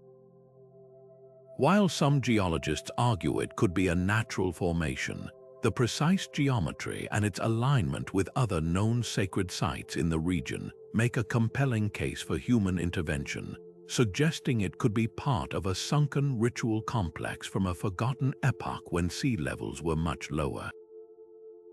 Even more compelling is the work of researchers like Dr. Carmen Bolter, who used satellite imagery to analyze the geographic relationship between the Great Pyramids of Giza and the Pyramid of the Sun at Teotihuacan in Mexico. The distance between these two sites is immense, separated by an ocean and continents. Yet, her analysis suggests that the precise geographic center point between them falls directly on a significant, yet mysterious, ancient site in the Azores. Furthermore, the alignment of these pyramids with other key points around the globe appears to form a complex geometric pattern on the Earth's surface, a pattern that aligns with the geometry of sacred Platonic solids. This isn't just about straight lines anymore. It's about a potential global grid system of immense sophistication. These aren't just isolated curiosities. Each new data point, each laser scan, and each satellite image adds a layer of tangible, measurable evidence to the discussion. They are moving the conversation out of the fringe and into the realm of serious academic debate. Mainstream archaeologists, once highly skeptical of any global blueprint theory, are now being presented with hard data that is increasingly difficult to explain away as mere coincidence. The patterns are too precise, the repetitions too frequent, and the scale too grand. These modern tools are not providing all the answers, but they are unequivocally proving that the questions we've been asking are the right ones all along. They are pulling back the curtain on a hidden layer of human history, revealing that our ancient ancestors may have been far more connected, far more knowledgeable, and far more intentional in their sacred architecture than we ever dared to believe. Of course, it is essential to step back and consider the powerful counter-arguments that challenge the very idea of a globally connected ancient world. For every compelling alignment or shared symbol, there exists a skeptical perspective grounded in statistical probability, cognitive psychology, and Occam's razor. The principle that the simplest explanation is often the correct one. These criticisms are not meant to destroy the sense of wonder, but to ground our exploration in rigorous, evidence-based thinking, ensuring we don't mistake fascinating patterns for proven fact. One of the most common skeptical arguments revolves around the sheer law of large numbers. With thousands of ancient sites and natural landmarks dotting the globe, finding some that appear to align in straight lines is statistically almost inevitable. If you have enough points on a map, you can always draw a line between some of them. Critics of the ley line theory point out that proponents often engage in cherry-picking, selectively highlighting the sites that fit their proposed alignment while ignoring the many more that do not. A line connecting Stonehenge, Glastonbury Tor, and Avebury seems remarkable until you consider the hundreds of other ancient mounds, old churches, and hilltops in the same region that lie completely off that line. The human brain is a pattern recognition machine, hardwired to find order and meaning even in random noise, a phenomenon known as apophenia. What feels like a profound discovery might simply be our own minds connecting the dots in a vast, chaotic dataset. This skepticism extends to astronomical alignments as well. While the solstice alignment at Newgrange is undeniably precise and intentional, other claimed alignments could be the result of chance. The sun, moon, and stars rise and set within a range of positions throughout the year. For any given structure with a doorway or window, there is a reasonable probability that it will frame some celestial body at some point purely by accident. Mainstream archaeologists argue that without corroborating evidence from the culture's own myths, art, or written records explicitly stating an astronomical purpose, we must be cautious about imposing our own interpretations. They suggest that a doorway aligned with the sunrise might have been built that way for symbolic reasons we don't understand, or simply to let the morning light into a dwelling, rather than to mark a specific, sophisticated astronomical event. The widespread appearance of sacred geometry, particularly the golden ratio, also faces rigorous scrutiny. Many claims of its use in ancient architecture are based on modern measurements of ruins that have settled, eroded, or been partially reconstructed over millennia. Taking precise measurements from a structure that is thousands of years old and then claiming it encodes a mathematical constant to several decimal places is a methodologically fraught process. Furthermore, critics point out that pleasing proportions are not exclusive to the golden ratio. The human eye naturally finds balance and symmetry appealing, and builders throughout history have used simple, whole number ratios like 1:1, 1:2, or 2:3 to create harmonious design. These ratios are easy to lay out with a length of rope and a few stakes, requiring no advanced mathematical knowledge. The recurring use of a circle or a square in sacred spaces isn't necessarily proof of a shared global blueprint. It might just be because the circle and the square are the most fundamental and easy to construct shapes available to any builder with a peg and a rope. Perhaps the most significant criticism from the academic world is the danger of diminishing the unique brilliance of individual cultures. The theory of a global unwritten blueprint, especially one stemming from a lost advanced civilization or widespread diffusion, can inadvertently rob ancient peoples of their own ingenuity. It implies that the Maya, the Egyptians, the Cambodians, and the Celts couldn't possibly have independently arrived at similar sophisticated ideas.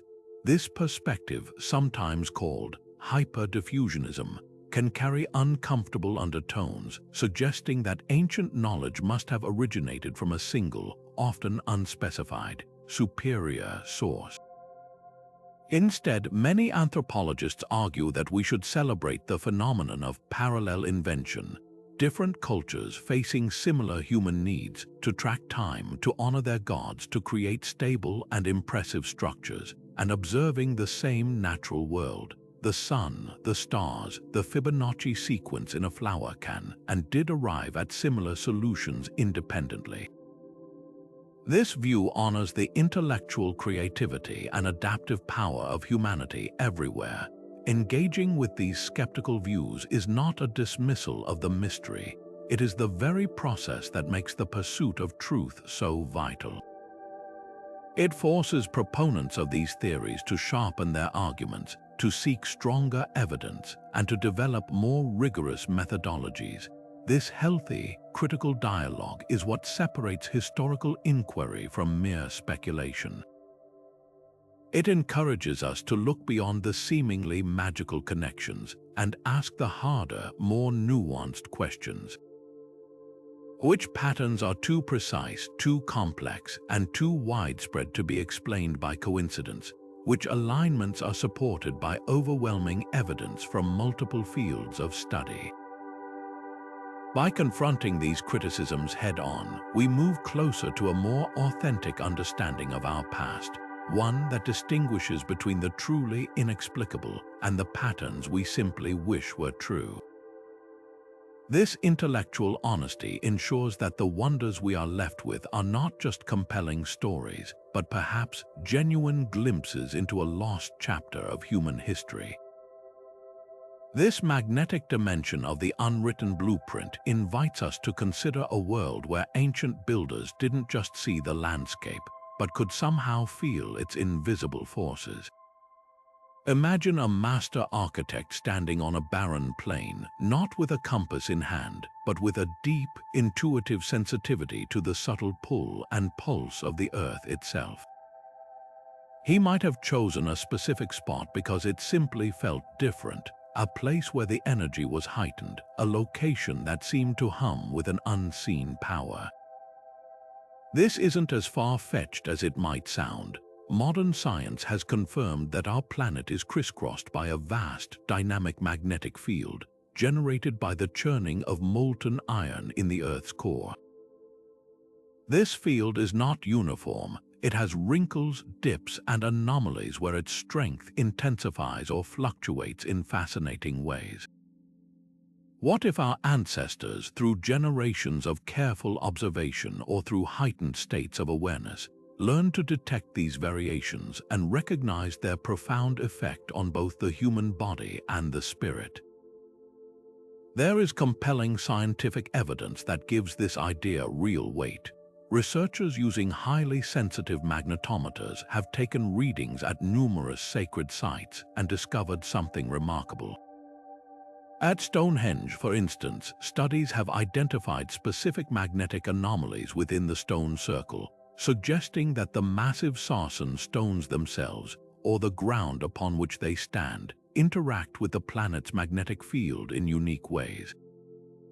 Even more intriguingly, the renowned energy vortexes of Sedona, Arizona, long celebrated by modern spiritual seekers for their palpable energy, have been shown to correspond with measurable distortions in the local geomagnetic field. But the real magic lies in what these magnetic fields might do to us. Neuroscientific research has begun to explore how exposure to specific, weak magnetic fields can influence human brain activity.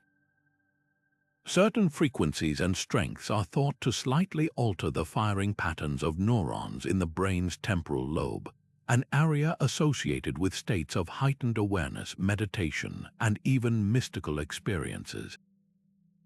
It's a tantalizing possibility that ancient builders were intentionally placing their temples and stone circles at locations that would naturally facilitate a shift in consciousness, helping pilgrims and priests alike to quiet the chatter of the everyday mind and access deeper, more spiritual states of being. This concept of building in harmony with invisible earthly forces is not a new age invention. It is the very bedrock of two of the world's oldest and most sophisticated architectural traditions, Feng Shui from China and Vastu Shastra from India. Though developed on opposite sides of the Himalayas, Both systems share a stunningly similar core principle, that the placement and orientation of a structure must align with the natural energy flows of the Earth to ensure health, prosperity, and spiritual well-being. Feng Shui, which translates to wind and water, is all about managing the flow of Qi or life force energy by carefully considering topography, water sources, and magnetic directions. A practitioner uses a luo pan, a complex compass, not just to find north, but to analyze the subtle magnetic qualities of a site to determine the most auspicious placement for a door, a bed, or an entire city. Similarly, Vastu Shastra provides meticulous rules for how a building should be oriented on its plot, with specific rooms and functions assigned to directions based on their inherent energetic qualities, which are intimately tied to planetary and magnetic influences. The fact that these complex systems emerged independently and yet focus so intently on aligning human habitation with the Earth's energies strongly suggests they are formalized, codified versions of a much older, intuitive understanding, a written blueprint born from an unwritten one. So how did they do it? How could ancient cultures without magnetometers possibly have detected these subtle forces? The answer may lie in a practice often dismissed today, dowsing. Often caricatured as a folk method for finding water with a forked stick, dowsing at its heart is the art of subtle sensing.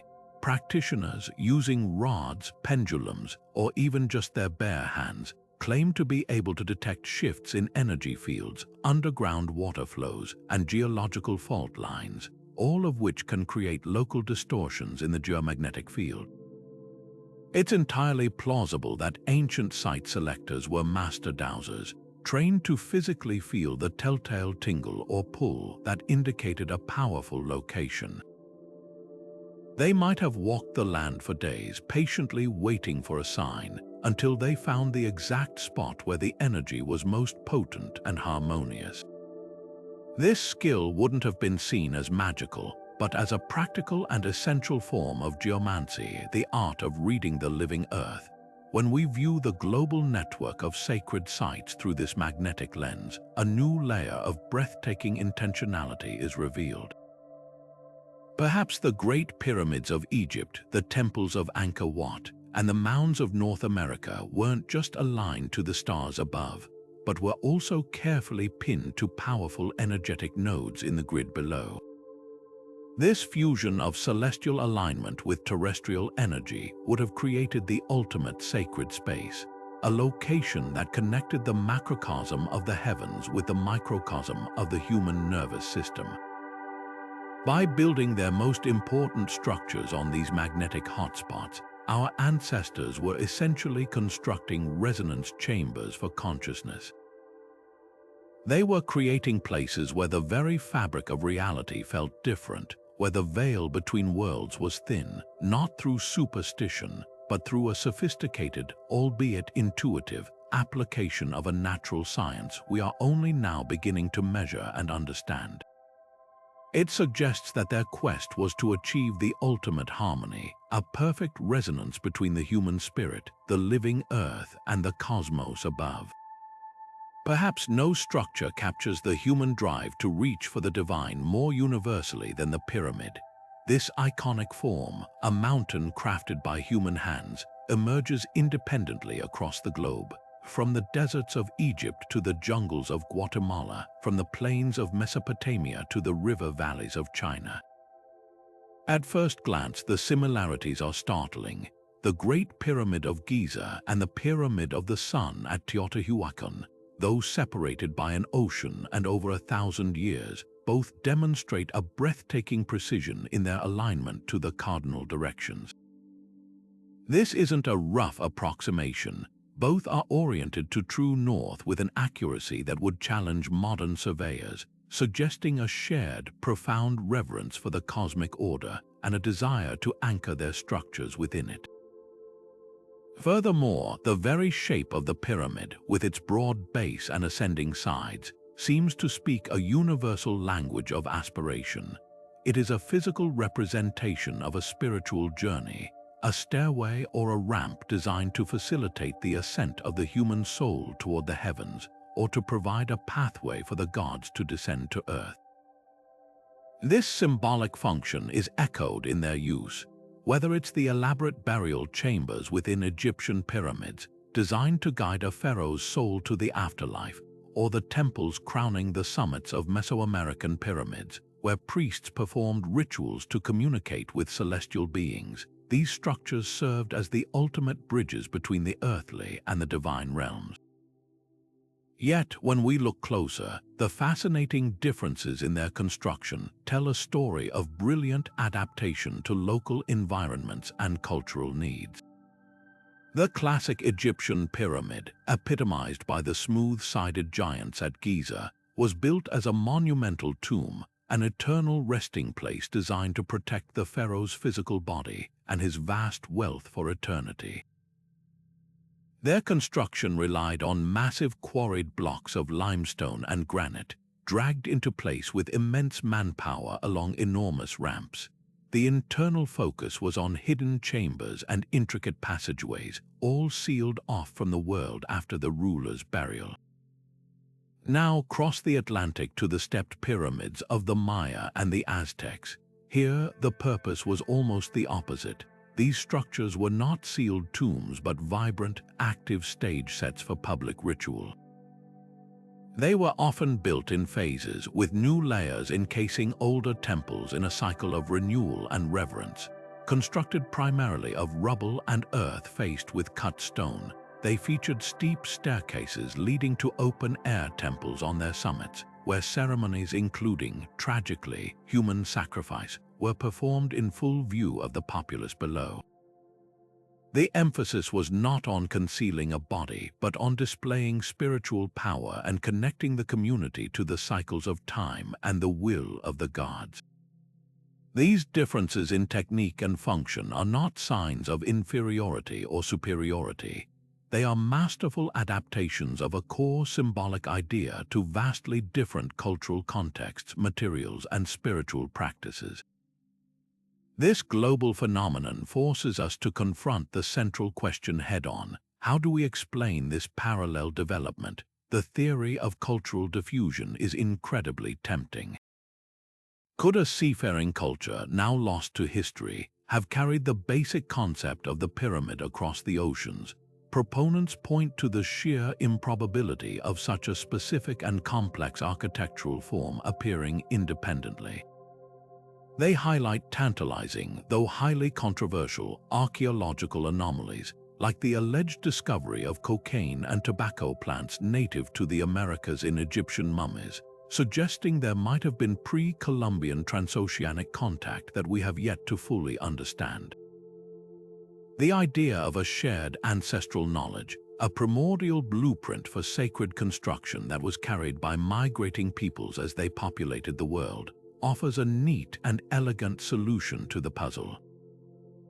However, the theory of independent invention presents an equally powerful and compelling argument.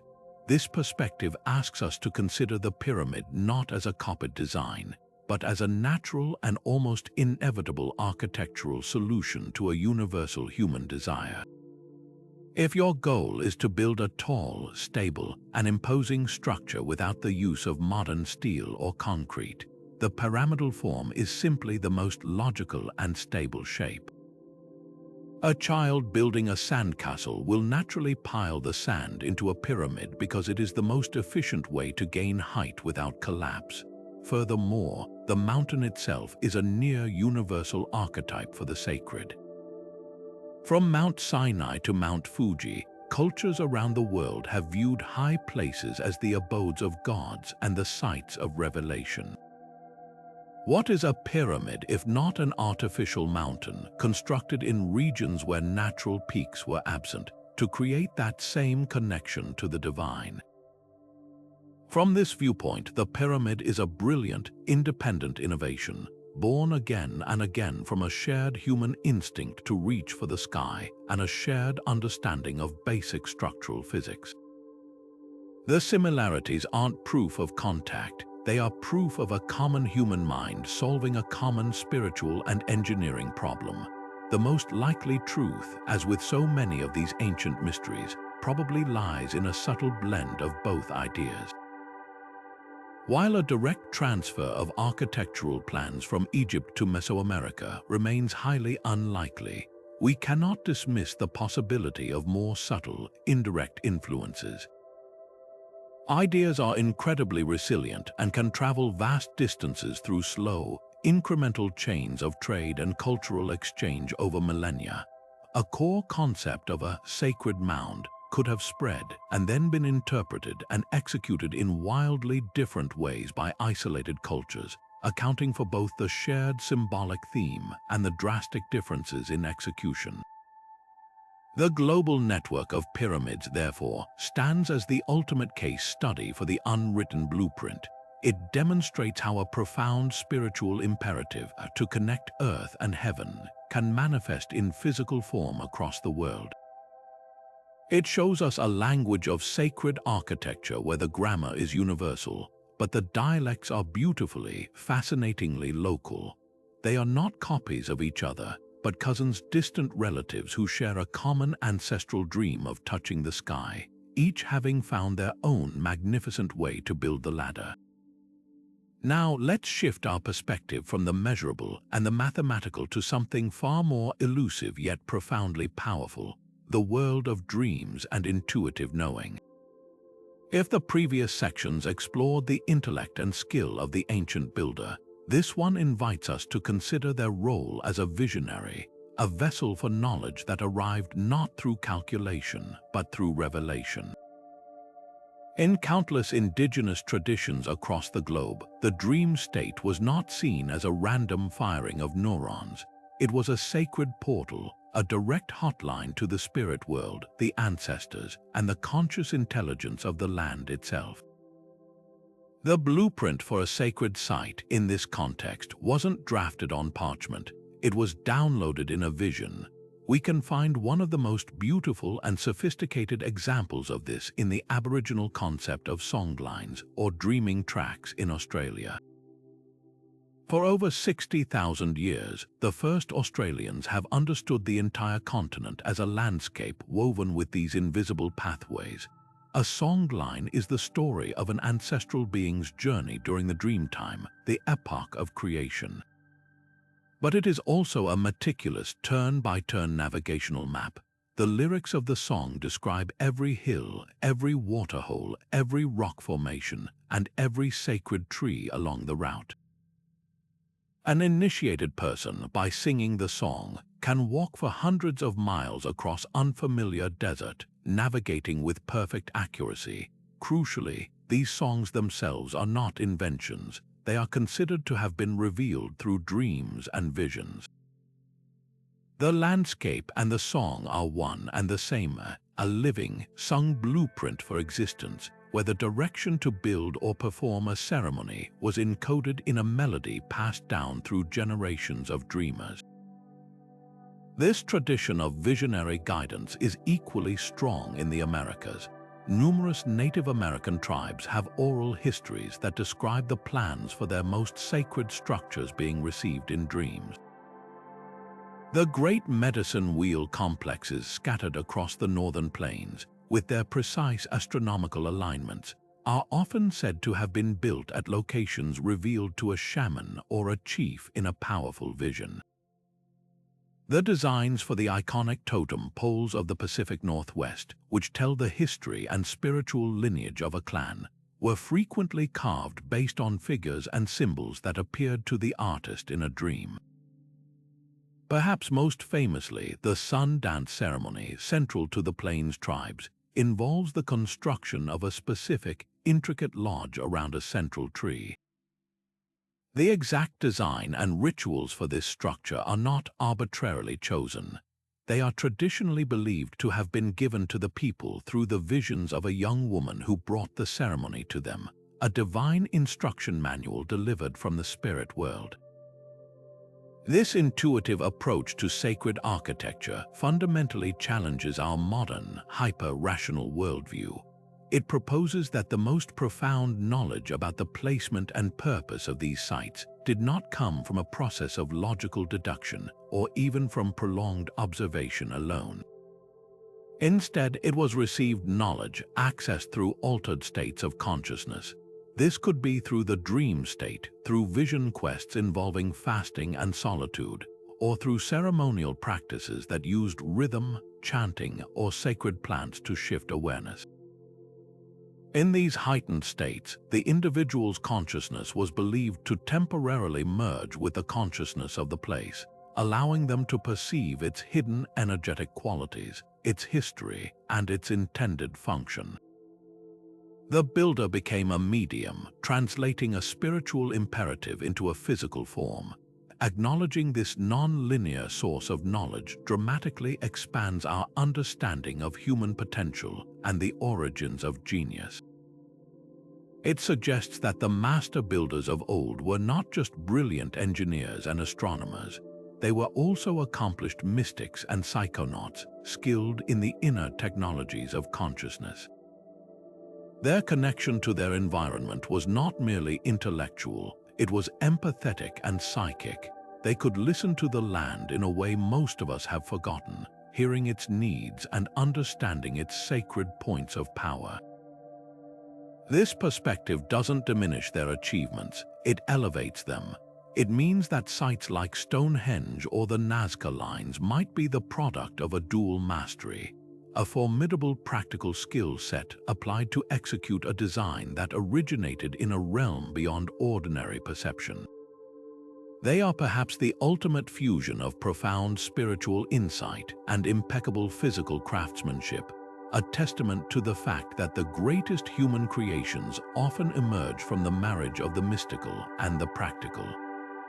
But the mathematical genius of our ancestors extends far beyond simple ratios and into the realm of profound cosmic encoding. If sacred geometry was the artistic language they spoke, then these hidden numbers were the precise, scientific vocabulary, a quantitative code embedded in stone that speaks directly to a universe governed by mathematical law. This wasn't just about creating a building that looked right. It was about constructing a permanent monument that literally measured the heavens and the earth, freezing a moment of supreme astronomical understanding in rock for millennia to come. The most famous and hotly debated example is once again the Great Pyramid of Giza. The numbers associated with this structure are so staggering that they have fueled speculation for centuries. Take the relationship between its original height and the perimeter of its base. The ratio gives you a figure that is exactly 2 pi. This is the mathematical constant that defines the relationship between a circle's circumference and its diameter, a value that wouldn't be calculated with such accuracy in the West for thousands of years. How did the pyramid's builders incorporate it so precisely into a square-based structure? The encodings get even more ambitious. If you take the pyramid's original height and multiply it by 43,200, you get a number remarkably close to the polar radius of the Earth, the distance from the center of the planet to the North Pole. Similarly, the perimeter of the base corresponds to the equatorial circumference of the Earth, again at a scale of 1 to 43,200. This is not a simple coincidence. It suggests the builders possessed a shockingly accurate knowledge of our planet's dimensions, and they chose to scale down this planetary knowledge into the very fabric of the pyramid. They weren't just building a tomb for a king, they were creating a model of the world, a mathematical metaphor in limestone that positioned the pharaoh, and by extension Egypt, at the very center of a cosmically ordered universe. This practice of using architecture as a celestial calculator was a global phenomenon. While the Egyptians were encoding the Earth, the Maya in Mesoamerica were encoding time itself with a precision that rivals our modern calendars. Their long count calendar is a masterpiece of mathematical astronomy, capable of calculating the length of a solar year to within a few minutes. They track the complex cycles of Venus with breathtaking accuracy, understanding its 584-day synodic period and incorporating it into their ritual and agricultural cycles. Their famous calendar round harmonized a 260-day sacred cycle with a 365-day solar year, creating a larger cycle that only repeated every 52 years. This wasn't just for keeping track of dates. It was a philosophical statement that time itself was cyclical and divine, and that its complex rhythms could be understood and predicted through the application of sophisticated mathematics. The pyramids they built served as both observatories and physical anchors for this vast, ticking cosmic clock. So why go to such incredible lengths? Why hide complex mathematical constants within the dimensions of a building that few would ever be able to measure? Two compelling theories emerge. The first is that these encodings served as a powerful mnemonic device, a way to preserve supremely important knowledge across generations without relying on fragile written records that could be lost, burned, or decay. In an oral tradition, encoding the value of pi or the size of the Earth into a massive, indestructible stone structure ensures that the knowledge remains accessible. A future initiate taught the key to the code could simply take measurements of the pyramid and unlock this stored information, passing it down to the next generation. The structure itself becomes a library, its shelves made of stone and its books written in dimensions. The second, and perhaps more profound, reason is philosophical. The persistent recurrence of these constants across cultures implies a universal reverence for numbers not as human inventions, but as divine discoveries. They saw pi, phi, and the precise periods of planetary cycles as the fundamental language of the cosmos, the actual building blocks of reality, spoken by the gods. By incorporating these numbers into their most sacred spaces, they were aligning human creation with cosmic order. They were building a resonance into their temples, a harmony that would, in their worldview, literally attune the structure and its inhabitants to the underlying mathematical music of the universe. This transforms these sites from passive buildings into active participants in the cosmic order, instruments finely tuned to the frequency of creation itself, and a permanent testament to the beautiful, mysterious truth that our universe can be understood through the language of mathematics.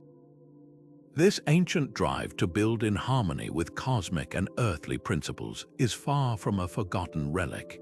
It pulses with vibrant life in our modern world, shaping everything from the buildings we inhabit to the ways we seek meaning and connection. The unwritten blueprints of our ancestors have found powerful new expression, proving that this timeless wisdom is not locked in the past, but is an active, evolving force in contemporary spirituality and architecture. Walk into any modern yoga studio, mindfulness center, or holistic healing space, and you will likely be surrounded by the familiar forms of sacred geometry. The flower of life, the Sri Yantra, and the Fibonacci spiral are no longer secrets guarded by initiates.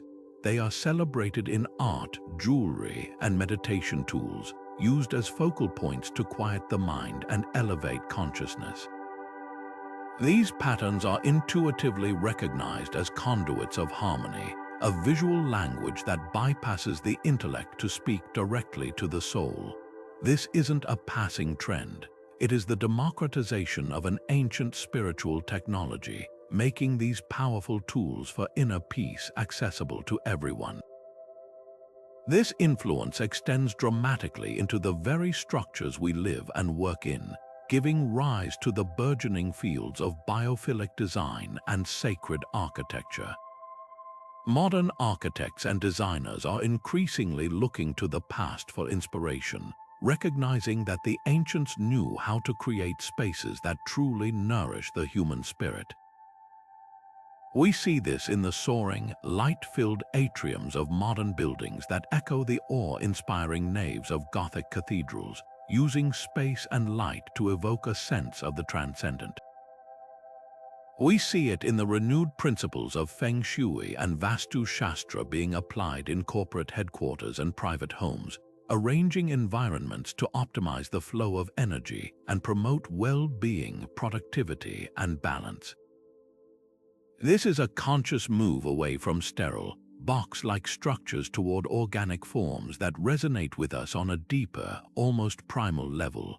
Perhaps the most direct descendant of ancient megalithic science is the geodesic dome, popularized by the visionary architect Buckminster Fuller.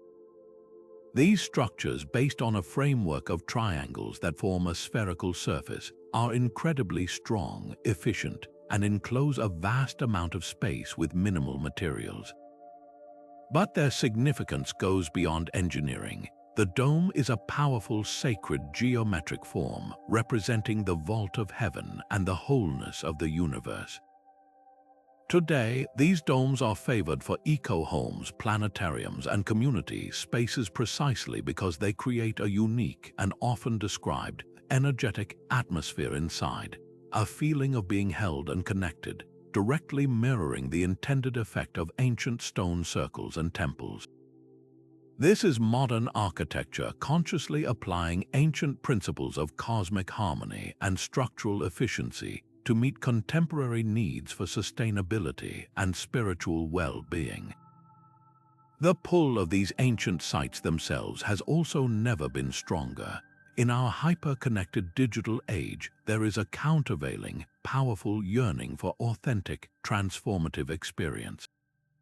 This has led to a massive resurgence in pilgrimage. The Camino de Santiago in Spain, once a medieval Christian pilgrimage, now draws hundreds of thousands of people from all faiths and backgrounds each year. They walk not necessarily for religious absolution, but for the same reasons humans have always undertaken sacred journeys: for introspection, for healing, for the simple, profound rhythm of placing one foot in front of the other on a path walked by seekers for centuries. Similarly, tours to the Pyramids of Giza, the stone circles of Britain, and the temples of Peru are often framed not as vacations, but as modern vision quests. People travel to these places because they still feel different. They go to experience that tangible sense of connection, to stand in the same spots where countless others have sought meaning, and to participate in a living tradition that stretches back millennia. The unwritten blueprint, it seems, includes a map of the human heart, and we are still following its directions. This living legacy shows us that the divide we often imagine between ancient and modern is largely an illusion. The core human desires that drove our ancestors to build Stonehenge or chart the stars, the need for meaning, for connection to something larger than ourselves, and for creating environments that support our highest potential, are the same desires that motivate us today. We are simply using new tools and materials to express the same eternal truths. The modern mindfulness app uses a mandala as a focus for meditation, just as a monk might have centuries ago. The architect designing a hospital wing using principles of light and harmony to promote healing is working from the same foundational playbook as the builders of the great sanctuaries of Asclepius in ancient Greece. This is not about nostalgia, it is about recognition. It is the understanding that these unwritten blueprints are not instructions for a specific time, but a perennial wisdom, a set of universal principles for how to build a world that nourishes the human spirit. They remind us that the most advanced technology we possess is not a microchip, but consciousness itself, and that the greatest structures we can create are those that help us remember who we truly are. Yet the most profound aspect of these theories is not their potential historical accuracy, but what they reveal about us. The enduring power of the Atlantis myth, from Plato's dialogues to modern blockbuster films, speaks to a deep, almost primal human desire for a unified origin story. In a world of fragmented histories and cultural divisions, the idea that we all might spring from a single, enlightened source is a powerful and comforting narrative. It suggests that our shared human heritage of curiosity, ingenuity, and spiritual seeking has a glorious, if lost, beginning. These stories fulfill a deep psychological need to make sense of the inexplicable similarities in our ancient world, offering a grand, sweeping explanation that is far more emotionally satisfying than the slow, complex grind of independent innovation and limited cultural exchange. Engaging with these ideas, even skeptically, serves a vital purpose. It encourages us to keep an open and inquisitive mind about the depths of human history. The true cataclysm may not have been a flood that sank a continent, but the gradual erosion of memory over millennia, leaving only fragments of a much larger puzzle. Whether these lost civilizations were physical places or powerful psychological archetypes, their legacy is the same. They inspire us to look beyond conventional timelines, to question the stories we've been told, and to consider the breathtaking resilience of knowledge itself. They remind us that even the greatest achievements can be lost to time, and that the seeds of a golden age might lie not in the future, but hidden in the forgotten soil of our own past, waiting to be rediscovered. For generations, the study of ancient mysteries has often been trapped in a battle between two opposing camps. On one side, you have traditional archaeology and anthropology, grounded in the meticulous analysis of physical evidence, carbon-dated artifacts, soil layers, and skeletal remains. This approach gives us the what, the when, and sometimes the how, but it can sometimes shy away from the bigger, more nebulous question of why. On the other side, you have esoteric and spiritual traditions, which delve fearlessly into the symbolic, the energetic, and the metaphysical meanings behind these sites. They explore the why with passion, but sometimes lack the tangible evidence to satisfy academic rigor.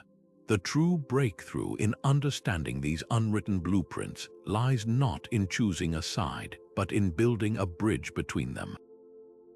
The most compelling answers are emerging from a new, interdisciplinary conversation that respectfully blends the hard data of science with the intuitive wisdom of spiritual practice.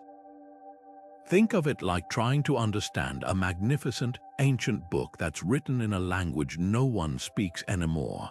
Archaeology gives us the book itself, the weight of the paper, the chemical composition of the ink, the precise date it was bound. This is invaluable, undeniable information. Anthropology helps us understand the culture that produced the book, the social structures, the daily lives, the myths and languages of the people who might have read it. But what about the actual story inside, the profound meaning, the poetic metaphors, the spiritual lessons? This is where esoteric studies come in, offering interpretations of the symbols and narratives, even if the literal grammar is lost. None of these approaches can tell the whole story alone.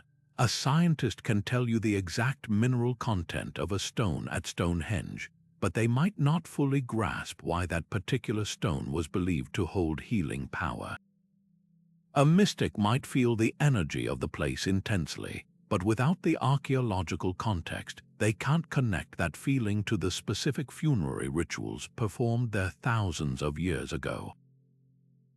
This collaborative spirit is moving from theory into practice in fascinating ways. We are now seeing genuine partnerships between university researchers and indigenous knowledge keepers, between geologists and master dowsers, between physicists and meditation experts. At ancient sites in Peru, archaeologists are working alongside local shamans, or pocos, who can explain the spiritual purpose of a ceremonial platform based on oral traditions that have been passed down for centuries, context that no amount of soil sampling could ever reveal. In Ireland, physicists studying the acoustic properties of Newgrange are collaborating with sound healers who understand how specific resonant frequencies can affect human brainwave patterns, offering a plausible scientific mechanism for why the tomb's chamber might have been used for altering consciousness. These aren't just odd pairings, they are a new paradigm for exploration, where a geomancer's intuition about an energy ley line can be tested with a magnetometer, and a folk tale about a healing spring can lead hydrologists to a previously unknown aquifer. This integrative mindset is absolutely key to advancing our knowledge. A purely reductionist approach that dismisses anything that can't be weighed and measured risks missing the entire point of these sacred sites. They were not built as sterile scientific laboratories. They were designed as multidimensional experiences to engage the senses, the emotions, and the spirit. Conversely, an approach that ignores scientific evidence altogether can drift into ungrounded fantasy. By honoring both ways of knowing, we achieve a much richer, more nuanced, and ultimately more human understanding. We can appreciate the Great Pyramid both as an astonishing feat of engineering and as a profound symbolic representation of the cosmic order. We can study the Nazca lines both as geoglyphs created with sophisticated surveying techniques and as potential pathways for ritual processions meant to be walked by deities. This doesn't mean abandoning critical thinking. It means expanding our definition of what constitutes valid evidence to include the lived experiences, intuitive insights, and spiritual frameworks that were so central to the builders themselves. It is through this respectful synthesis of the measurable and the mystical that we finally begin to appreciate the full, breathtaking scope of humanity's unwritten blueprints. As we've journeyed from Stonehenge to the Andes, exploring ley lines, sacred geometry, and celestial alignments, one thing becomes clear: our ancestors possessed a profound, interconnected wisdom that challenges modern fragmentation. These unwritten blueprints are more than historical curiosities. They are invitations to see the world as a unified, living whole where spirituality and science merge. Whether through shared knowledge or parallel discovery, they remind us of our shared humanity and the enduring quest for meaning. I encourage you to reflect on these patterns in your own life, perhaps in the architecture around you or the natural world, and share your thoughts below. Don't forget to subscribe for more deep dives into history's greatest mysteries.